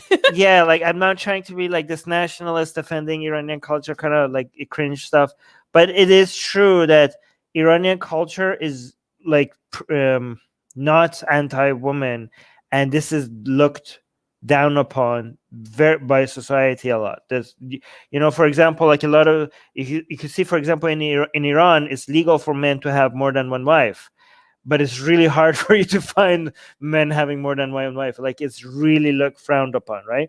So the reason why I think like this would be also like what Susanna was right about how humiliating this is because you're next to your friends all of a sudden realizing that your husband did this to you. This is like for something for it to be so rare and so unusual. It's just like it's so like I would assume it's just like what the hell, like this is like a lot of some people I saw some people were commenting and saying like of course this happens, it's Iran. I'm like, no, this is weird, like for especially for a woman like this with such high status and so somebody that is so celebrated as like a national treasure and stuff. Like your husband who's like nothing compared to you when it comes to accomplishments just gets to tell you that you can't leave. You're like a national treasure and your good for nothing husband who has like accomplished nothing compared to you just gets to tell you that you can't leave because he's your husband. Like it's so, yeah. Susanna, you want to say something? Well, I think that's one of the reasons why I wanted to highlight this news was to talk about how this is, although it's a law, it is allowed legally. It is not culturally copacetic. Oh, there was something else that I wanted to say. I think so she was saying, quote, "I'm so sad, I can't believe it," she said, further explaining that she was looking for the International Ski Federation for help. In a statement to the Associated Press, the International Ski Federation said that it sympathizes with any team member who cannot travel to our world championships. However, we cannot the FIS is also not in any position to dispute the laws of any given nation. Like I said earlier, she wants to start a campaign to change the law. Although she acknowledges that the law which enables husbands to block their wives' passports is troubling, she still loves Iran. Women's rights activists have attempted to educate women regarding existing laws and their rights via social media. For example, they advise them on how to make prenuptial arrangements, according to the members of Iran's Committee on Human Rights Reporters, Shiva Nazar Ahari, who spoke to DW News. Quote, is referred to as conditions of the marriage, she stated. It allows women to make their own decisions in life after the marriage ceremony. So they're like educating women on like how if you arrange the prenup in the right way, like you can still have your rights. However, those who promote informing women of their rights in Iran risk their own freedom. Sociologist Najmeh Vahedi and lawyer Hoda Amid arranged workshops where they would educate women about their legal rights. For example, these prenuptial arrangements. They were arrested in October 2019 and kept incarcerated in the infamous Evin prison in Tehran for more than 60 days. They were eventually released in bail. They both received guilty verdicts in December 2020 for collaborating with the hostile American government against the Islamic Republic of Iran on women and family issues. One of them was sentenced to 8 years and another was sentenced to 7 years for educating women about their legal rights. So it is simply as a message to her individually, but collectively, it's a message to women in Iran saying, you're under our thumb and there's nothing you can do about it. And I think the humiliation is part of that, and what you were saying, Armin, about how it's like not a part of Persian culture. I was just thinking that there's a politeness and you know, the way you treat people, every time I've experienced that, this seems so anti the polite, kind, you know, way that I've experienced Persian culture, that's very important, that you don't want to humiliate someone in public. And I feel like that's why that sounds like it's part of it. But in the big picture, it's something that you don't hear about with respect to Iran. So it's important that you highlighted it, because we know about all these guardianship laws in Saudi Arabia. Well, this is the same thing, in, you know, that the man has total control over your movements, supported by the government. You're muted. Yeah, it's actually very interesting that I you say just that. muted myself. It's very interesting that you say that, because it's I think this is an Asian thing. I mean, in Iran it's called aberu, like losing your aberu, and I think the best translation for it is like the opposite, saving face. I think that would be a good translation, right? Saving face, and like avoiding humiliation. It's a very big deal, but not just in Iran. I think this is mostly like like all over Asia. This is a big Yeah. thing. You're right. Yeah. My daughter, her best friend growing up was Korean, and that was really important in the Korean culture too. And sometimes I realized that I messed up because I didn't catch it quick enough as to, you know, what was happening. Yeah. By the way, I was trying to find the video of an example of a woman in the airport being told that she is Mamnu Khuruj, but I can't. I know I saw it somewhere, but I was going to show it to you guys, but I can't. Sorry, I can't find it. What does Mamnu Khuruj translate to? Mamnu means banned. Khuruj means exit. Okay. Ban, so means banned from exit. Yeah. Yeah. So you're banned from. Yeah. Basically, you get told you're banned from exit. Yeah. Anyways, yes. I thought of one more thing I wanted to say. I'm sorry, but so the Federation of Skiing, I feel like they could have made a little bit better statement. Like, of course they can't do anything. They're a skiing federation. It's not like they can, you know, argue the case in court or, you know, but they could have said, you know, that something to the effect of condemning the laws that, you know, or equality, or, you know, free movement of all human beings without restrictions based on gender. Yeah. You know, there's diplomatic ways that they could have said that they disagreed with this. And everyone's so afraid to say it, you know. Oh, you know, of course they don't have any influence over the law, but they can make a public statement that gender discrimination, which is what this is, right? So men have special powers that women don't have, and, you know, is wrong. Yeah. Miriam Namazi calls it sex apartheid or gender apartheid. And I think that's a very that's the word. That's the word I was looking for. I said discrimination, but yeah, it's gender apartheid. Right. So the thing is, like, the only country worse than Iran, I think, with this is Saudi Arabia. I don't like Saudi Arabia is, so the guardianship makes it so that, I don't know if it's changed recently or not, but you can't even go into the goddamn streets without your husband's permission. Or the doctor. You could have an illness and he could deny you from visiting the doctor. Oh, but so Iran is the second worst country when it comes to guardianship laws. And I think, if I remember correctly, unless I have changed that, you can't also go to higher education without your husband's permission. So your husband can't deny you from going to high school, but he can deny you from going to university, if I remember correctly, and if it hasn't been changed. So if you want to pursue higher education and your husband is not cool with that, he can bar you from doing that in Iran as well. Wait, where can you go skiing in Iran? Alborz. Is it good skiing? I don't know. I don't ski. Oh, okay. But they have mountains in Iran. Yeah, it's very close to Tehran, and it's like they have. Yeah, I heard people, foreigners who went skiing in Iran, liking it. So I don't know. Okay. Maybe they were just being like polite because they didn't want to. They were like, "Oh yeah, it was great." But I heard a lot of good things, but maybe it was because it was bad, but they didn't want to be like, I don't know. I don't ski, so I have no idea. I wouldn't be able to tell. But Well, yeah, I want to go to Iran someday, but I'm not going to ski. yeah. Wait, Rivka, do you ski?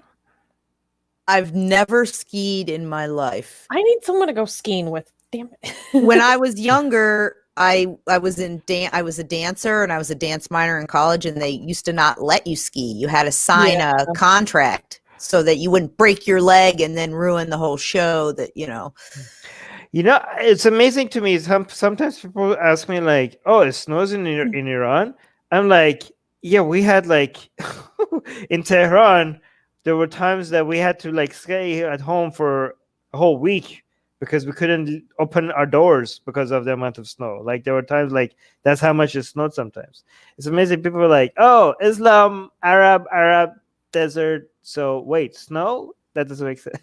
Like You I ride remember your when camels in the snow, and like really? Yeah. I remember like when I had like some pictures from some activists inside Tehran. It was snowing, and people were like, "This is obviously fake. This can't be Tehran. It's snowing." God. Oh god. Anyways. But And we can clap for the next news. oh, we can. Yes. Okay, great. And next news. Next news. Canada declares China's actions against Uyghurs is genocide. Canada's House of Commons voted unanimously to affirm that China's actions towards its ethnic minority of Uyghurs amounts to genocide. Justin Trudeau and Liberal members of his cabinet did not attend the vote on Monday. By declaring China's re-education camps as part of an ongoing campaign of genocide, Canada joins the United States as the second nation to stand up to China's gross violations of human rights. The motion, which was supported from the majority Conservative Party and a few Liberal lawmakers, passed 266 to 0. Parliament's move puts pressure on Prime Minister Justin Trudeau's minority Liberal governing party to do the same. Wait. So United States was first, and Yes. then Canada. Canada. And then Canada second. But United States did this under Trump administration, correct? On its last day. On its last day. Via the State Department. But the Biden administration agreed with it. Yes. And now Canada is following because Canada was pressured to follow United States, and it worked. This could be the best thing that the Trump administration is responsible for. If the domino effect keeps as people who are very anti-Trump here, we try not to be dogmatic about our views and acknowledge when something. And again, given that when that happened, when the last day, all those announcements about international politics and the other stuff that Pompeo mentioned, most of them was very destructive and really hurtful to human rights around the world. I'm not going to claim that this whole declaring this genocide by Pompeo was something that was with good intentions, but I don't care. I'll take it. This might have been the Trump administration that is now responsible for more people declaring this a genocide, and that might be a good thing that came out of the Trump administration. And I'm glad that, unlike Trump, who wanted to do everything the opposite of Obama, like, oh, Obama did this, I'll do the opposite. The Biden administration doesn't seem to be that, like, oh yeah, we agree with this, and they're not going to go do everything the opposite just because Trump did it, right? So the Biden administration is mature enough to be like, yeah, we actually agree. We're going to keep calling it a genocide. Well, they did undo some things, but not this one, because this made sense to them, right? So this is really good. I do also, before you guys talk, I just want to mention, I do realize that some people are going to be picky about definitions of genocide and all, and be like, well, technically this is cultural genocide, not genocide. Well, some people are like, it is genocide because they did this, they forced women to I don't know the detail, to sterilization and stuff like that. abortions. So here's the thing, none of us here are like international legal experts, so I don't think like we have the expertise to recognize whether something is just a cultural genocide or genocide. But to me, I, as a utilitarian and not as a legal expert, I care about what it takes for more international push against human suffering or human misery, right? So I know for some reasons, some good reasons and some bad reasons, if something is marked as a genocide, it gets pushed back against by the international community a lot more, and it makes it even difficult for private organizations to work with a country that is involved in genocide if this does get labeled as a genocide. So I don't really, as a utilitarian, if something is causing people harm and misery, whether it's genocide or not genocide, I only care about the level of harm and misery, not the technical legal definitions of what's a genocide, right? But so for a practical reason, even if you disagree with me that this is not legally can be defined as a genocide, for practical reasons, I hope that it does fit the definition of a genocide so that we see a more international pushback against it. Go on, Susanna.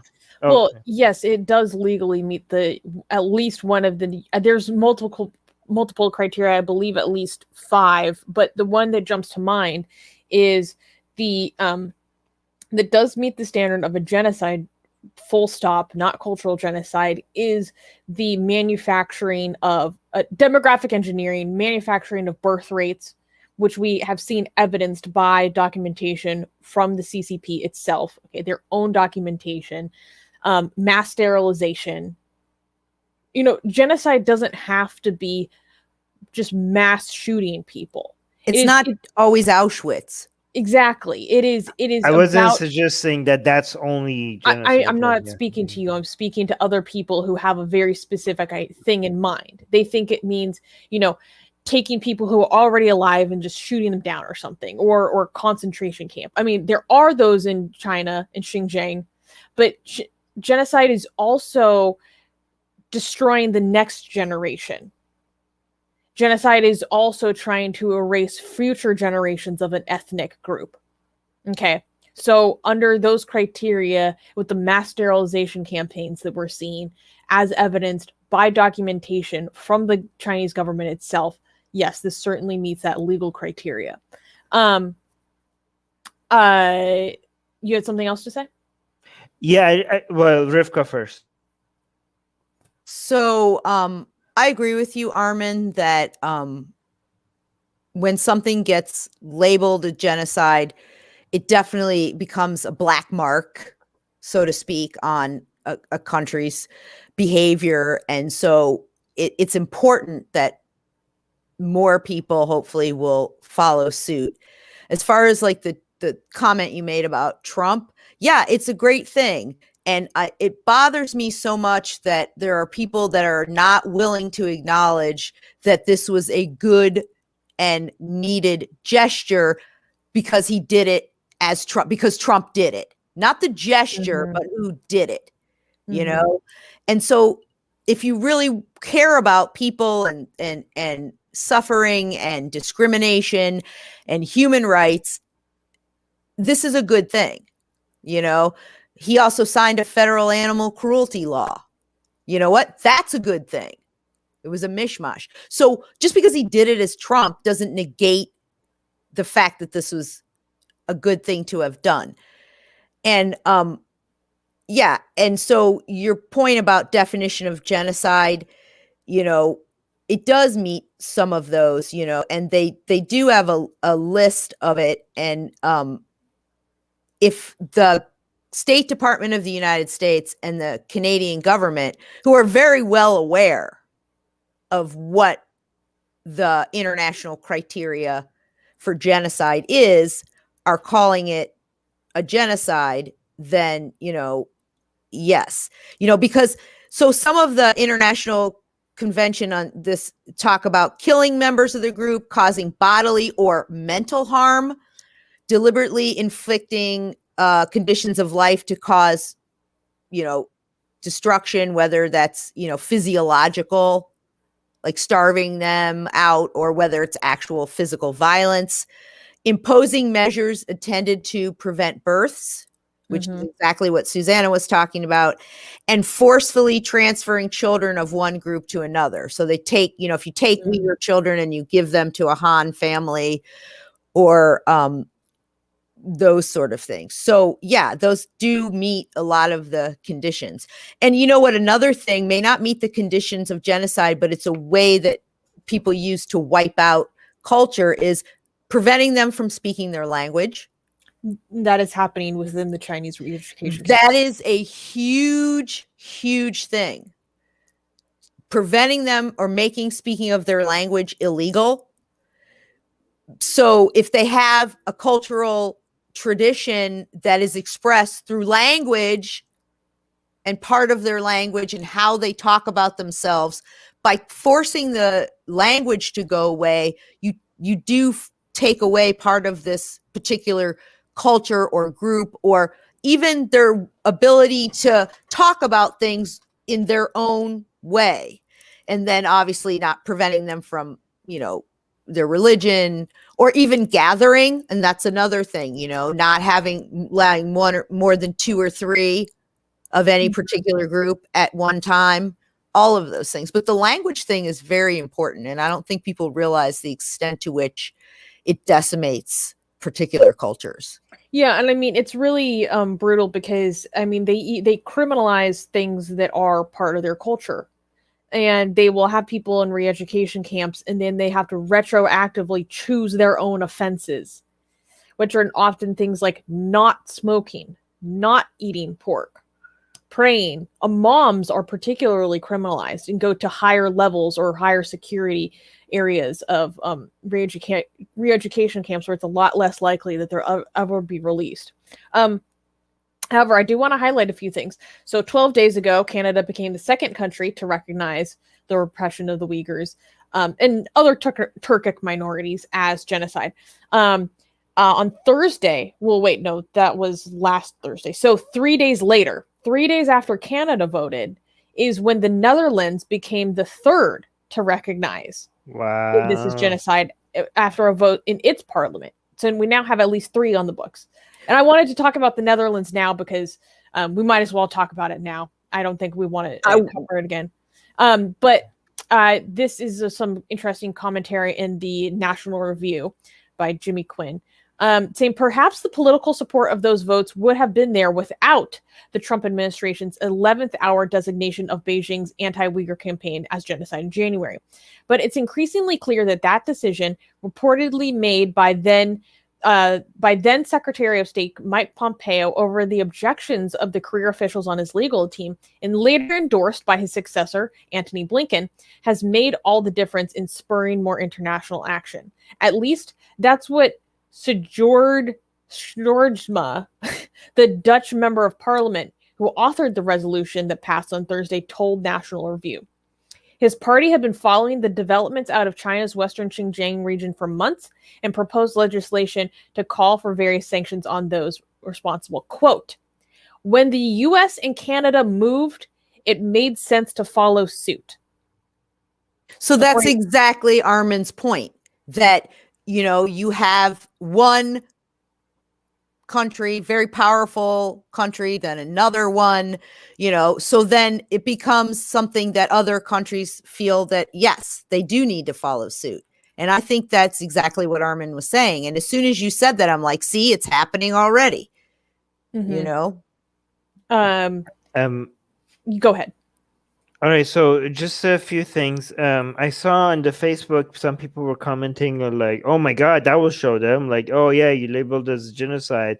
That's gonna that's like nothing. Like you're not taking any actions against them." Oh my God, they're idiots. Obviously, this is gonna have a huge impact. Is it enough impact? No. But is it huge? Is it significant? Yeah. This is why they are desperately trying to fight. The Chinese government, the CCP is desperately trying to fight this. This is a really good. This is like encourages a lot more countries to consider genocide.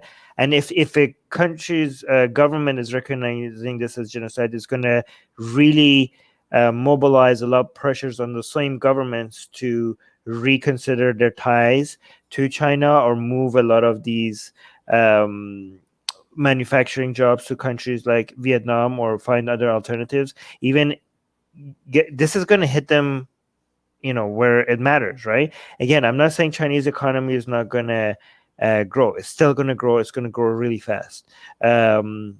Assume, probably. But this is the difference is going to matter to them, right? This is like hitting them at their wallet, and this is going to also for like countries like Canada and United States, they can't get their companies to not work with China, right? Like, for example, companies like Disney, Nike, these will continue making their products in China, Prada, and there's nothing that the government can force them to do other than this, actually, because my understanding is that when this is actually being marked, and I'm really glad that it's not just the Trump administration, because it's easy to ignore what the Trump administration was doing by a lot of these giant private companies. But now that it's not just Trump, but it's also Biden and now Canada and some Netherlands, it's going to be very, very more difficult. It's going to be a lot more difficult for giant corporations to justify and move forward. Like, this is something that you don't want to touch. Working with a government that is actively right now involved in genocide, right? It's going to put a lot of pressure on big companies that to China could matter more than the government itself. You know what I mean? Because the trades that are happening a lot of time between United States and China, a lot of times for a free country like United States, happens independently from the government itself. But when you do this, now you're actually could actually put a lot of pressure for a lot of these agreements and trades and deals not to go through. Susanna, you want to say something? Yeah, there's something I wanted to highlight really quickly. Again, from this analysis from the National Review, if we are to take a lesson from last week's votes, what stands out is that their condemnation of the CCP's atrocity cut broadly across ideological lines in both Ottawa and The Hague. Political forces in the opposition made it a point to highlight their government's failures to hold China to account. And this is what I really wanted to highlight with Canada. Quote, "It is shameful that Justin Trudeau and the Liberal Party refuse to call the horrific conduct by the Chinese Communist Party what it is, a genocide," said Aaron O'Toole, the leader of Canada's Conservative Party, during a news conference following the Canadian vote. Let me highlight once again, Trudeau and most of his government declined to show up for that vote. I don't know if this is justified or not, because I need to look into the detail. Because when Trudeau was pressed, he was like, listen, we were doing the research. I mean, I know it's like it might be easy for us to decide, well, this is obviously genocide, but you have to do maybe he's, there's so many things about Trudeau that I don't like, but I don't know if this is justified or not, right? We don't know. Like, at the end of the day, Canada came out and called this genocide just because it took them a while. And Trudeau wasn't saying that this is not genocide. Trudeau, when he was like, listen, we're like, we want to make sure that the word genocide is not used loosely just because we are being emotionally driven by a Trump administration that had other political problems with China, right? We want to make sure that the word genocide has the effect that it needs to affect for future accusations of genocide. And that's why, yes, we want to do our due diligence before we call this genocide. And again, for us here sitting on, just like, well, the reports show that they did it, and this is the definition of genocide, so call it genocide already. Yeah, I mean, again, maybe it was that. Maybe I'm not saying they should have already known this, right? This should have been maybe labeled 10, 5 years ago, 10 years ago, they should have already maybe called this genocide. Maybe you're right? But maybe no. Maybe like when they were pushed to call this a genocide, maybe it would. We don't know how these things work, and it's good that they did their due diligence, right? Or maybe you know something more than I do, and you realize that no, there was no justification for the delay. I'm just saying, just don't just assume that whether what they did was right or wrong just because you're like anti-liberal or pro-Trudeau or anti-Trudeau, like But anyways, you guys want to say? I have one more thing to say, but you guys want to say something? I have a couple things to say. So, with regard to the Trudeau thing, since that's what we just talked about, I think it's cowardly. I think he's refusing to take a position one way or another. That's why he's abstaining and didn't show up for the vote. That way, you can not be against it and not be for it. And that's a way out for a lot of politicians to not take a position on something. Is it not possible that they needed more time? Yes, very much so. That could be the possibility. But I know that this is a technique. So if you come forward and say, you know what, I don't know. Part of me thinks that maybe we need to do more research, but then also part of me thinks that maybe, yes, it meets the definition. To me, that seems more honest and saying, I'm sorry, I don't know what to do. I'm not sure if I can vote, to publicly go there and abstain versus not showing up. I don't know. I think it's cowardly. But then the second thing that I wanted to talk about, and I think he's shown himself to be a coward in other respects as well, in terms of, what happened in France and free speech and refusing to defend Enlightenment values. But that's something else. But then I wanted to talk about Armin's point about companies. I think that is very, very important because they are very responsive to what the public thinks about them and their PR and their reputation in a lot of ways. And you saw that, for example, in the Me Too, when the Me Too thing happened, all of a sudden, all these companies had statements about, their policies on sexual harassment, and now with a lot of the racial justice initiatives, you have like a company that makes tech, makes something really insignificant like plastic containers, is putting out a statement on how the company responds, racial equity and things like that. So if it becomes, very costly in terms of reputation to not address this, then I think that people will, you may hopefully start seeing statements like, our sneakers are $5 more because we refuse to, have factories that are staffed by, people that are, forced labor or genocide. We're not going to deal with a country that commits genocide, so that's why we're asking you to pay $5 more. There's so many people that would be down with that. And, and I think you see it all the time. Or at least it would look good for the company to make some of these, concessions. And I think that, country after country after country following suit is helpful that way, particularly if they're being China's being pressured by these multinational companies. Okay, I need two more things I want to say. One, I want to respond to this claim by Muggerhead Atheist, saying China is already desperate, very dangerous. They have a lot of WMDs. That is so untrue.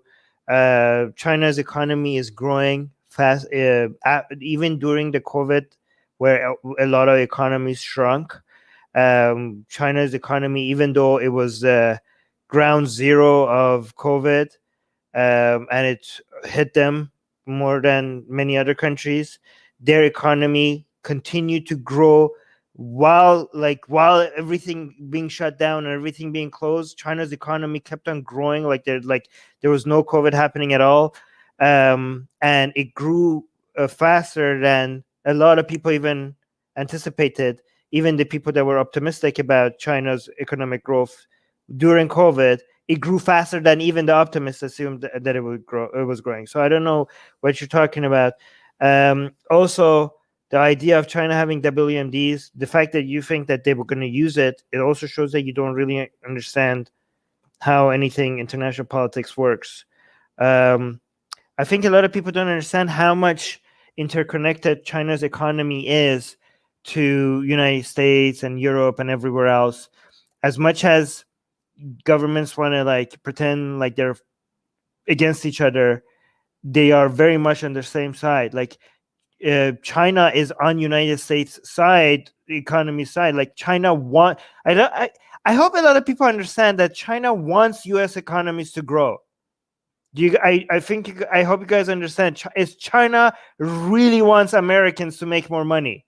Like if you think like China is against like Americans, their economy grows if U.S. economy grows, and United States wants China to have more and more manufacturing hub because that's also great for U.S. economy.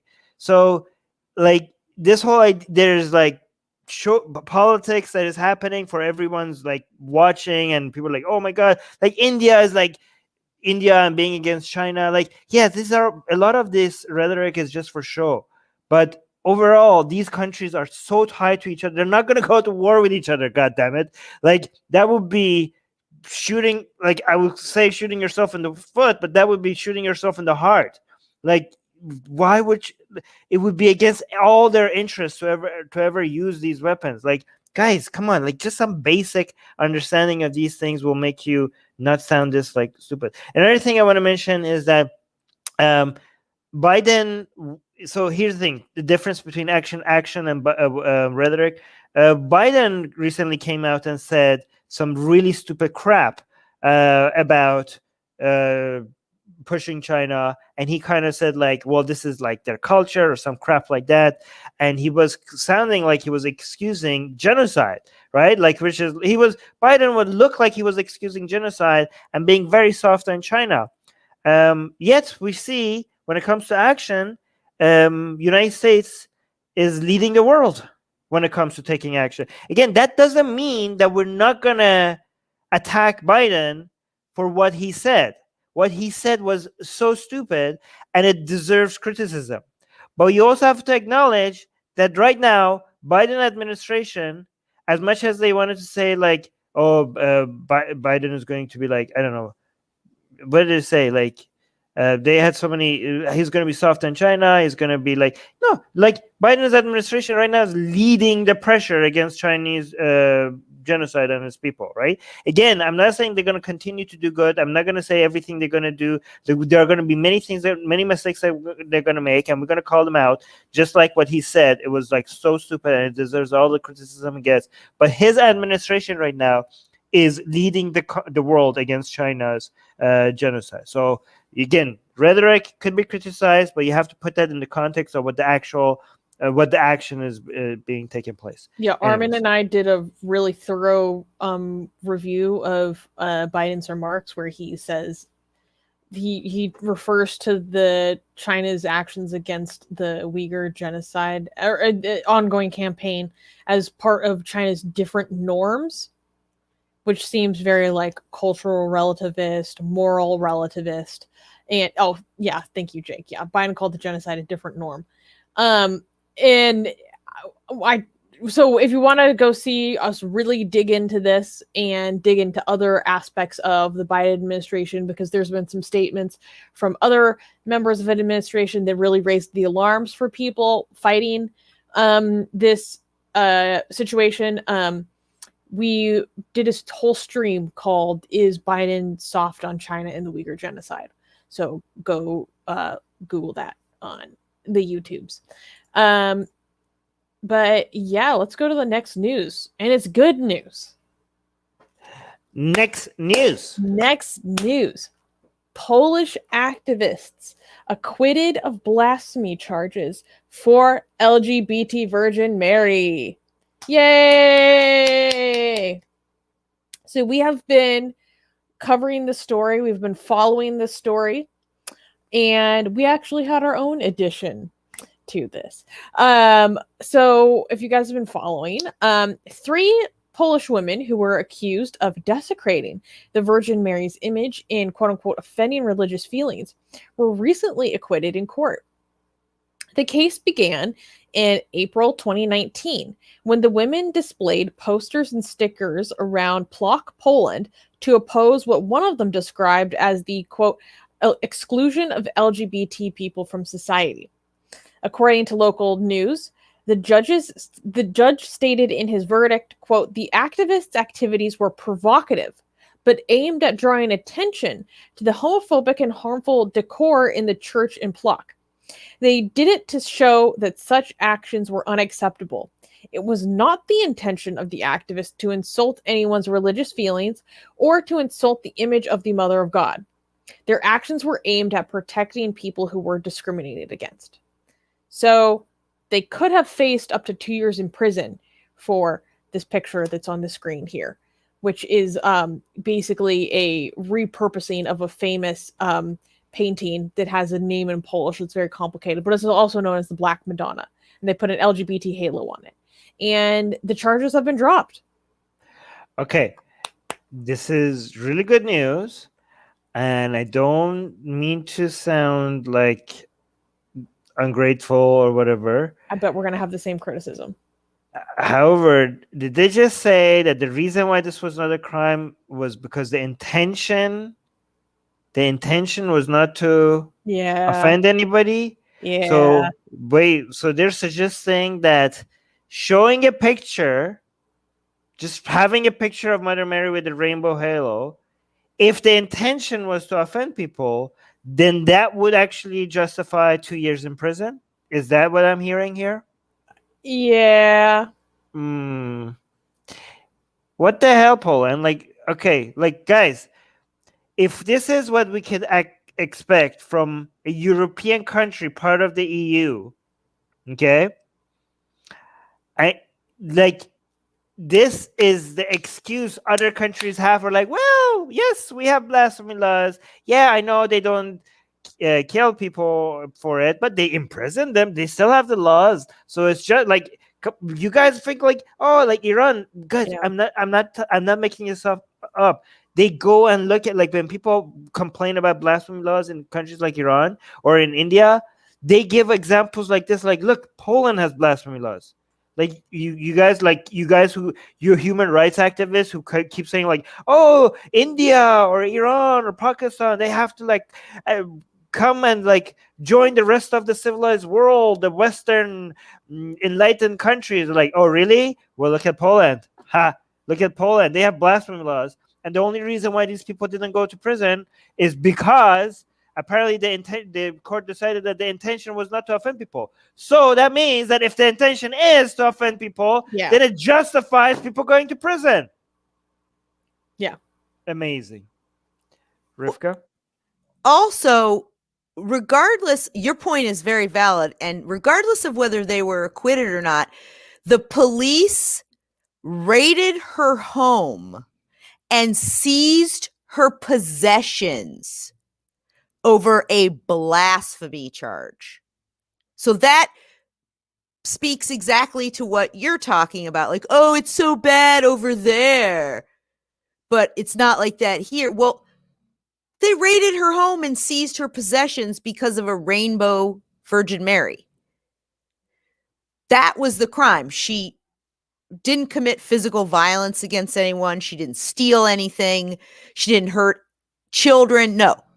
She made a picture and put it up.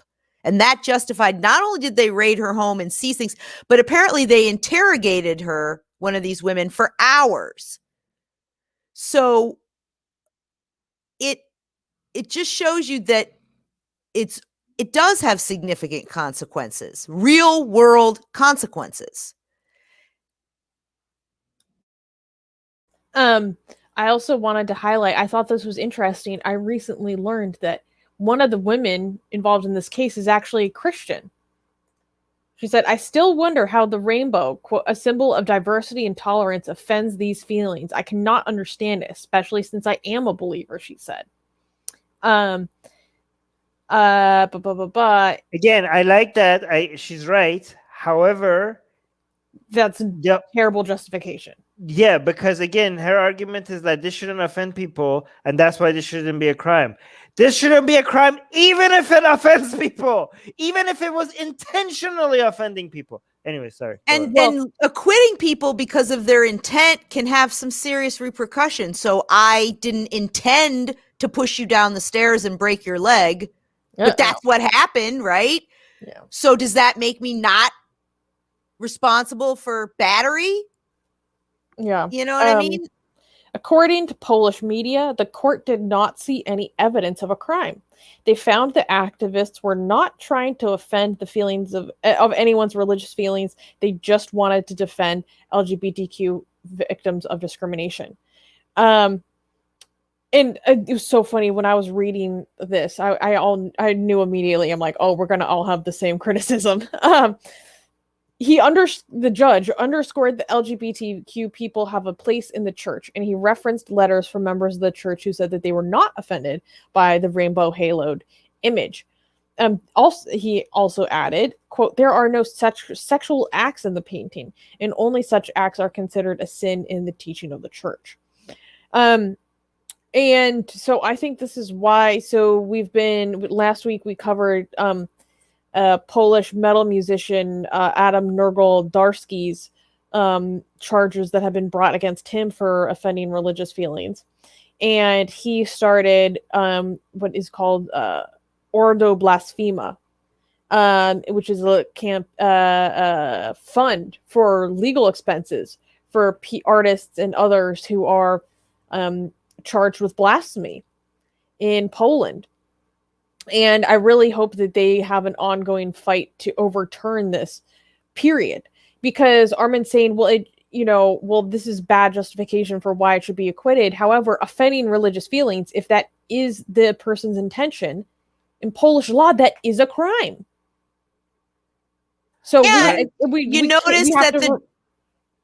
sorry, but I was piggybacking on that by saying, and you notice that the judge sort of, gives something to, the word escapes me, but he's referring to the church as part of his ruling. So what the church thinks plays a role in his secular, supposedly law ruling. So yeah, it's exactly what you're saying. All right. Given what Susie said, I'm going to show the art with Nergal and Mother Mary in celebration. But what about our own LGBT Mary? Oh, yes. Okay, never mind. That's the one that we made because of this. Yeah, actually, okay, let me find it. You're right. You're right. Hold on. Where is our version? So, earlier, when we were doing coverage of these three women, their ongoing court case, we decided to create our own LGBT Virgin Mary in solidarity with them. Except we made ours a lot sexier. Of course, who do you think we are? And you know what? This is intended to offend your religious feelings. Yeah, you know what? I'm going to first show you the Nergal one with Mother Mary while I find the Halo one as well, okay? So this is... Are you seeing it on screen? Yes. Yeah.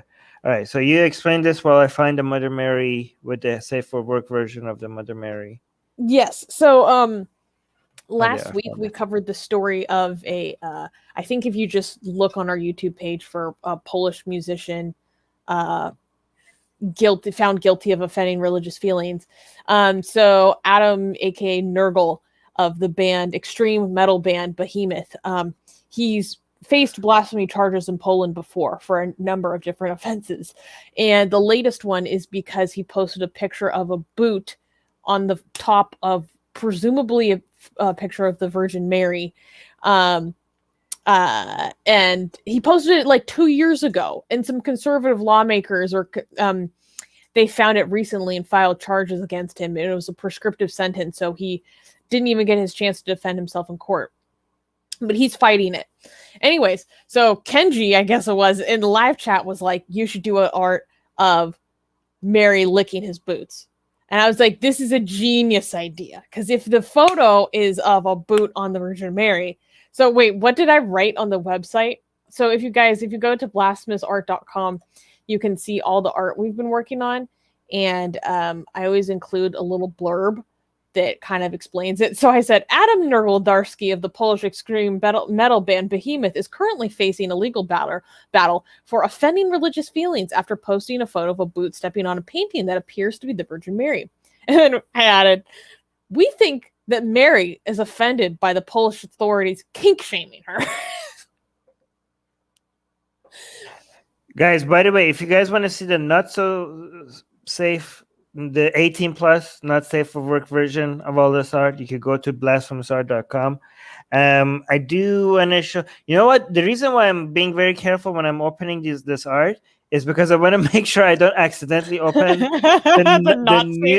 the nude versions, because I think YouTube is just gonna nuke us out.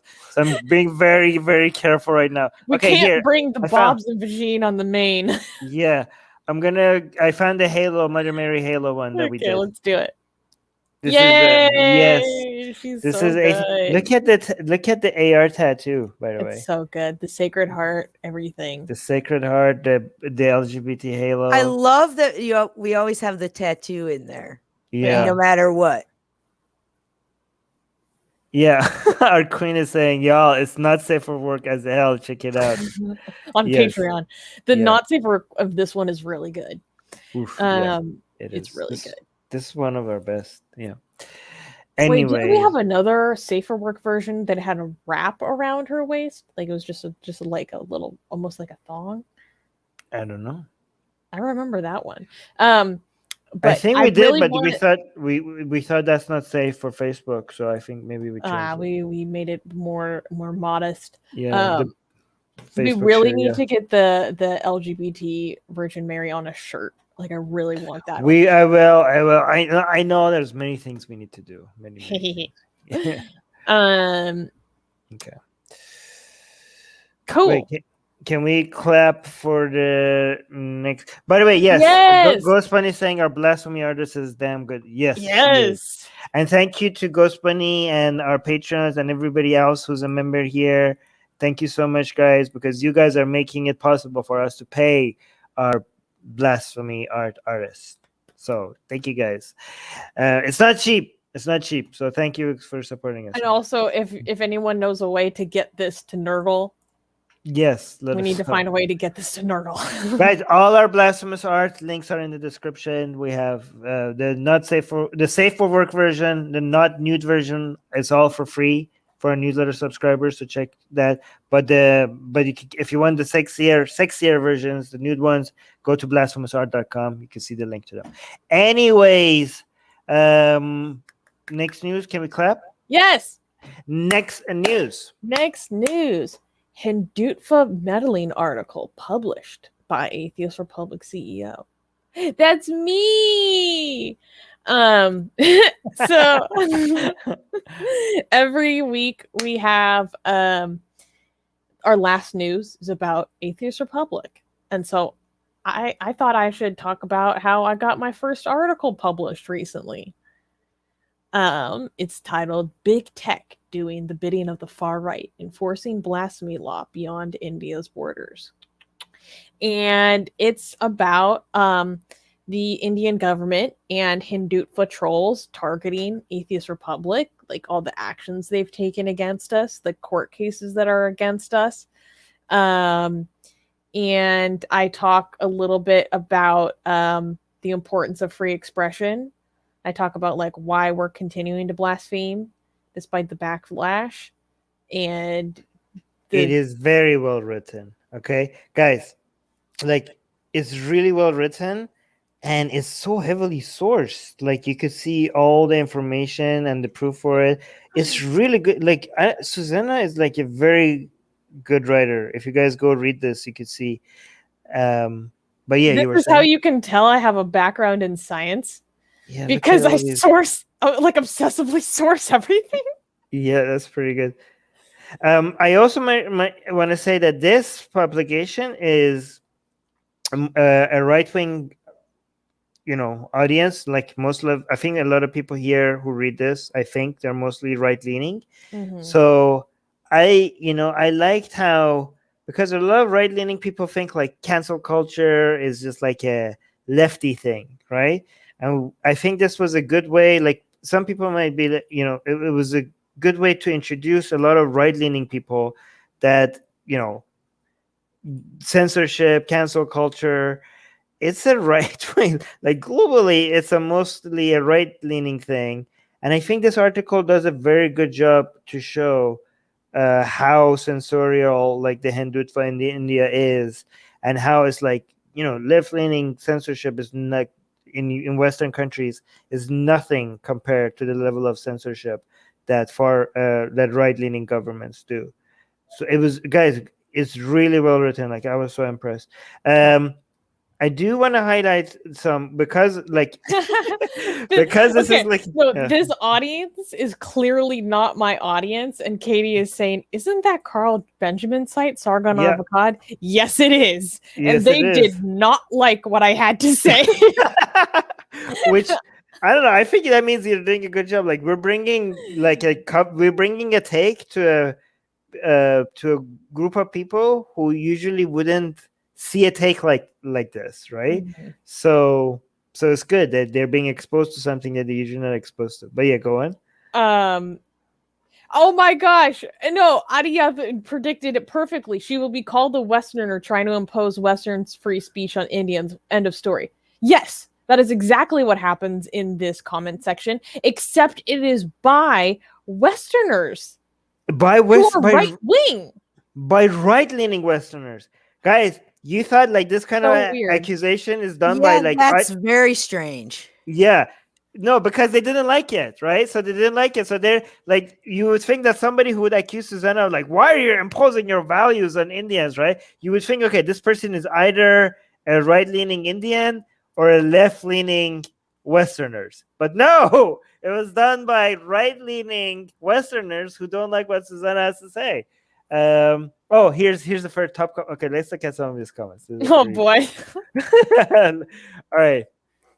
Sebastian is saying, "You get what you effing deserve, atheist activists. What have you done to protect the rights of Christians as they are being targeted throughout the Western world? This article is a joke." Okay, more than most. Such whataboutism, and it's exactly like what you hear from the Wokistani Mujahideen. If you talk about Islam, they're like, yeah, but Christianity is bad. So he's saying, if you say the Hindutvas are treating atheists bad, yeah, but what about the Christians? Like, all right, but that it doesn't even stand here. First of all, we have been defending Christians when they are wronged, especially in Islamic countries. No, but they're saying throughout the Western world.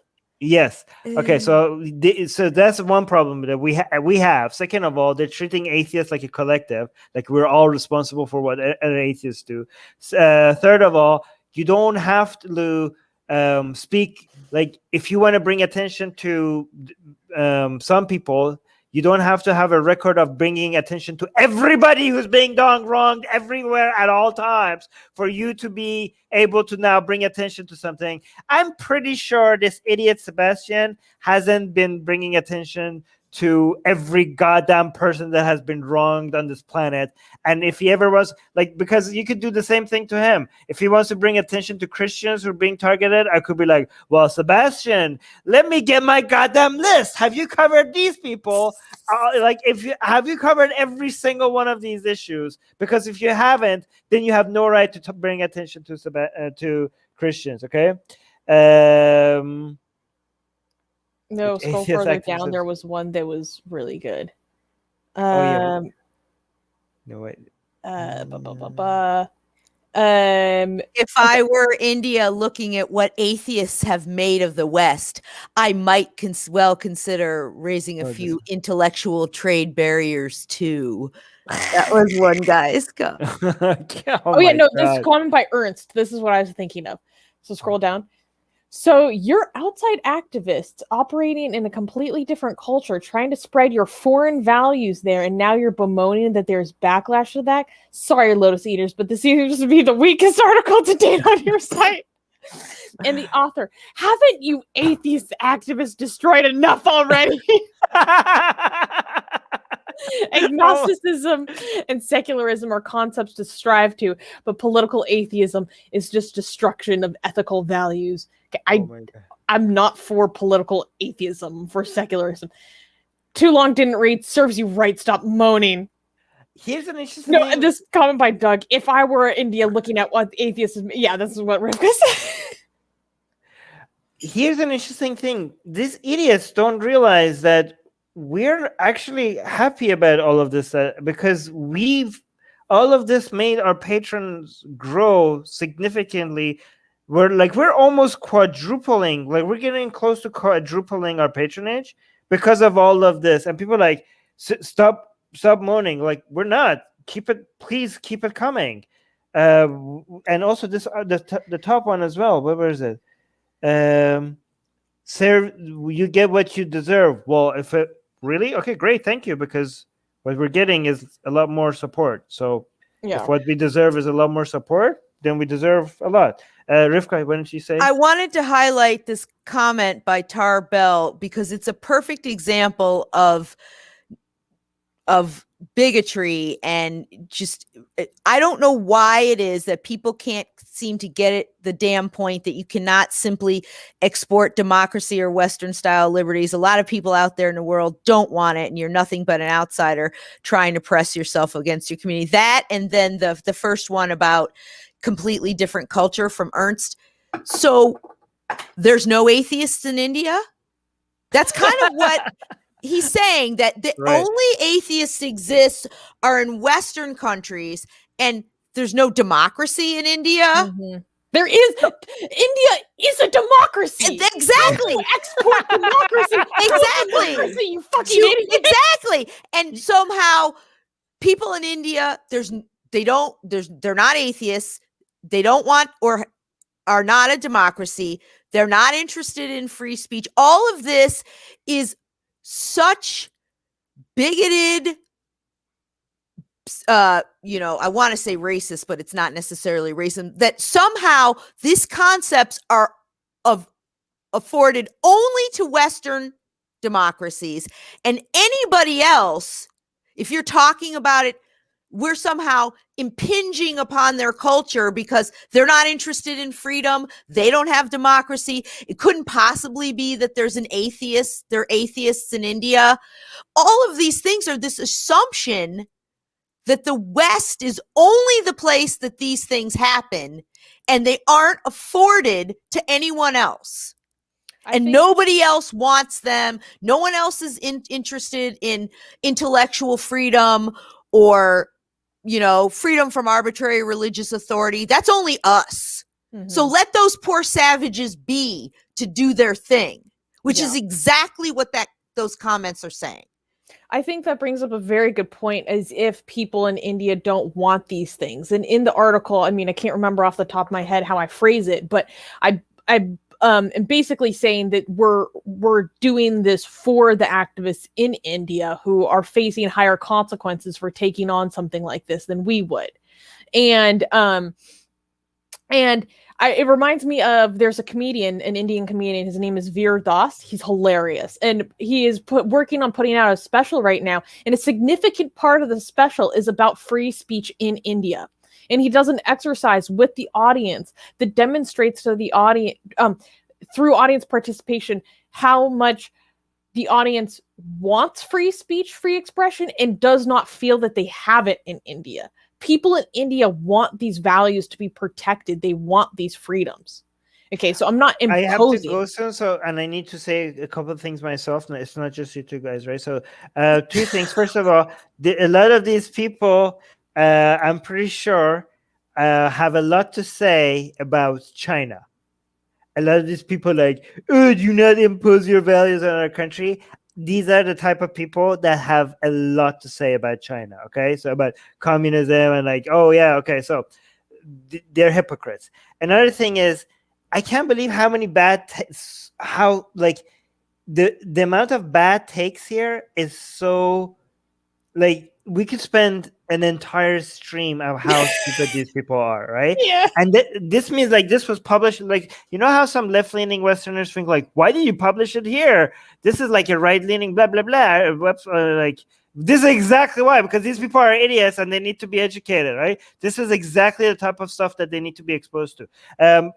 Because I only have a few minutes, can you read this comment? This is a good one by George. Okay. George Hop.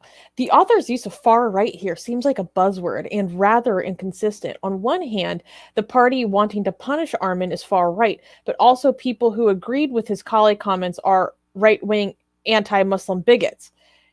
Wait, who agreed with his colleague comments? I don't think they read that. They don't know how to It's a read. specious argument. He's saying a bunch of things that he thinks sound smart because he doesn't. He doesn't. And he even doesn't know what he's talking about. No, he didn't even. He can't. He has reading comprehension problem because that's not what we said. But go. So the people who. Never mind. I'm not going to break this down. And so the people who agree with his colleague comments are also right-wing anti-Muslim bigots. No. What? No. Okay. You're confused. You can't also, read. How is the campaign called #Desecrate the Quran not anti-Muslim bigotry from the perspective of actual Muslims? I don't know much about the BJP, but the merger of government and private companies is fascism, which is quite left-wing. What I'm saying, this guy is the stupid person's idea of a smart person. He's putting a bunch of words together and he's making this actual specious argument. He's too dumb to actually read the article. And then he also thinks that Muslims criticizing a religion is the same as bigotry against people because he doesn't know the difference. Yeah, this guy is beyond criticizing. Yeah, but I love that's fascism, which is quite left wing. Fascism is left wing. Okay, George. Okay, George. As for the actual issue, let's seems to scapegoat used to establish hate speech laws preventing offense, which will be used for authoritarian control, much like they are in the West. I don't think Facebook or Twitter would restore his organization's accounts. Yeah, that's probably likely. Yeah, that's fine. We keep it banned so we could keep highlighting it and growing as an excuse. But yeah, I want to make one more point. Like all these people saying that somehow India doesn't have atheists or they're not interested in free. That's our second largest membership. Yeah. Is India. There are hundreds of thousands of people in India. So this just shows their bias and their bigotry and their actual not understanding of the world that, you know, there's tons of people in India who are members of Atheist Republic. Yeah. And he doesn't even know that. No, yeah, he doesn't. Because he just assumes that that's stuff that only the West has. It's not for anybody else. We have atheism or democracy or free speech. It's bigotry. It's cultural relativism, which is disguised bigotry. Yeah, actually, that's a good point because they're like, why are you imposing your values on India? We have a lot of Indians that are like, guys, we're missing you on Facebook. Where's our Atheist Republic? They joined us. They want Atheist Republic. They became a member.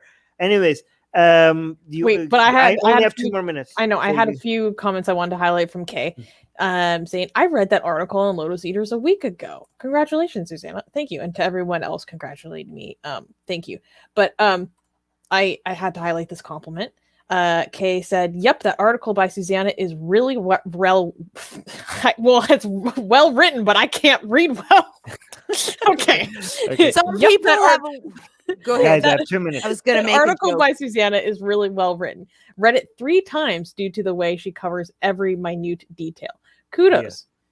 Yeah, you did a really good job of framing it with all the background information so people wouldn't have to go, well, I'm not sure what she's talking about here. So no, it was really, really good at bringing all the information together in a concise format. Link to the article is in the description if you guys want to check it out. And if yes, you go, tell me what you think. I made a post about it on my Instagram. Like, tell me what you think in the comments. Oh yeah, actually, and this is to Rivka's point. If any, The younger generation of India has a lot of open-minded people who identify as atheists. That's a great sign. I agree, Yes. Shubal. Yes. All right, guys. That was the news. Thank you for being with us here today. Thank you for everyone in the live chat.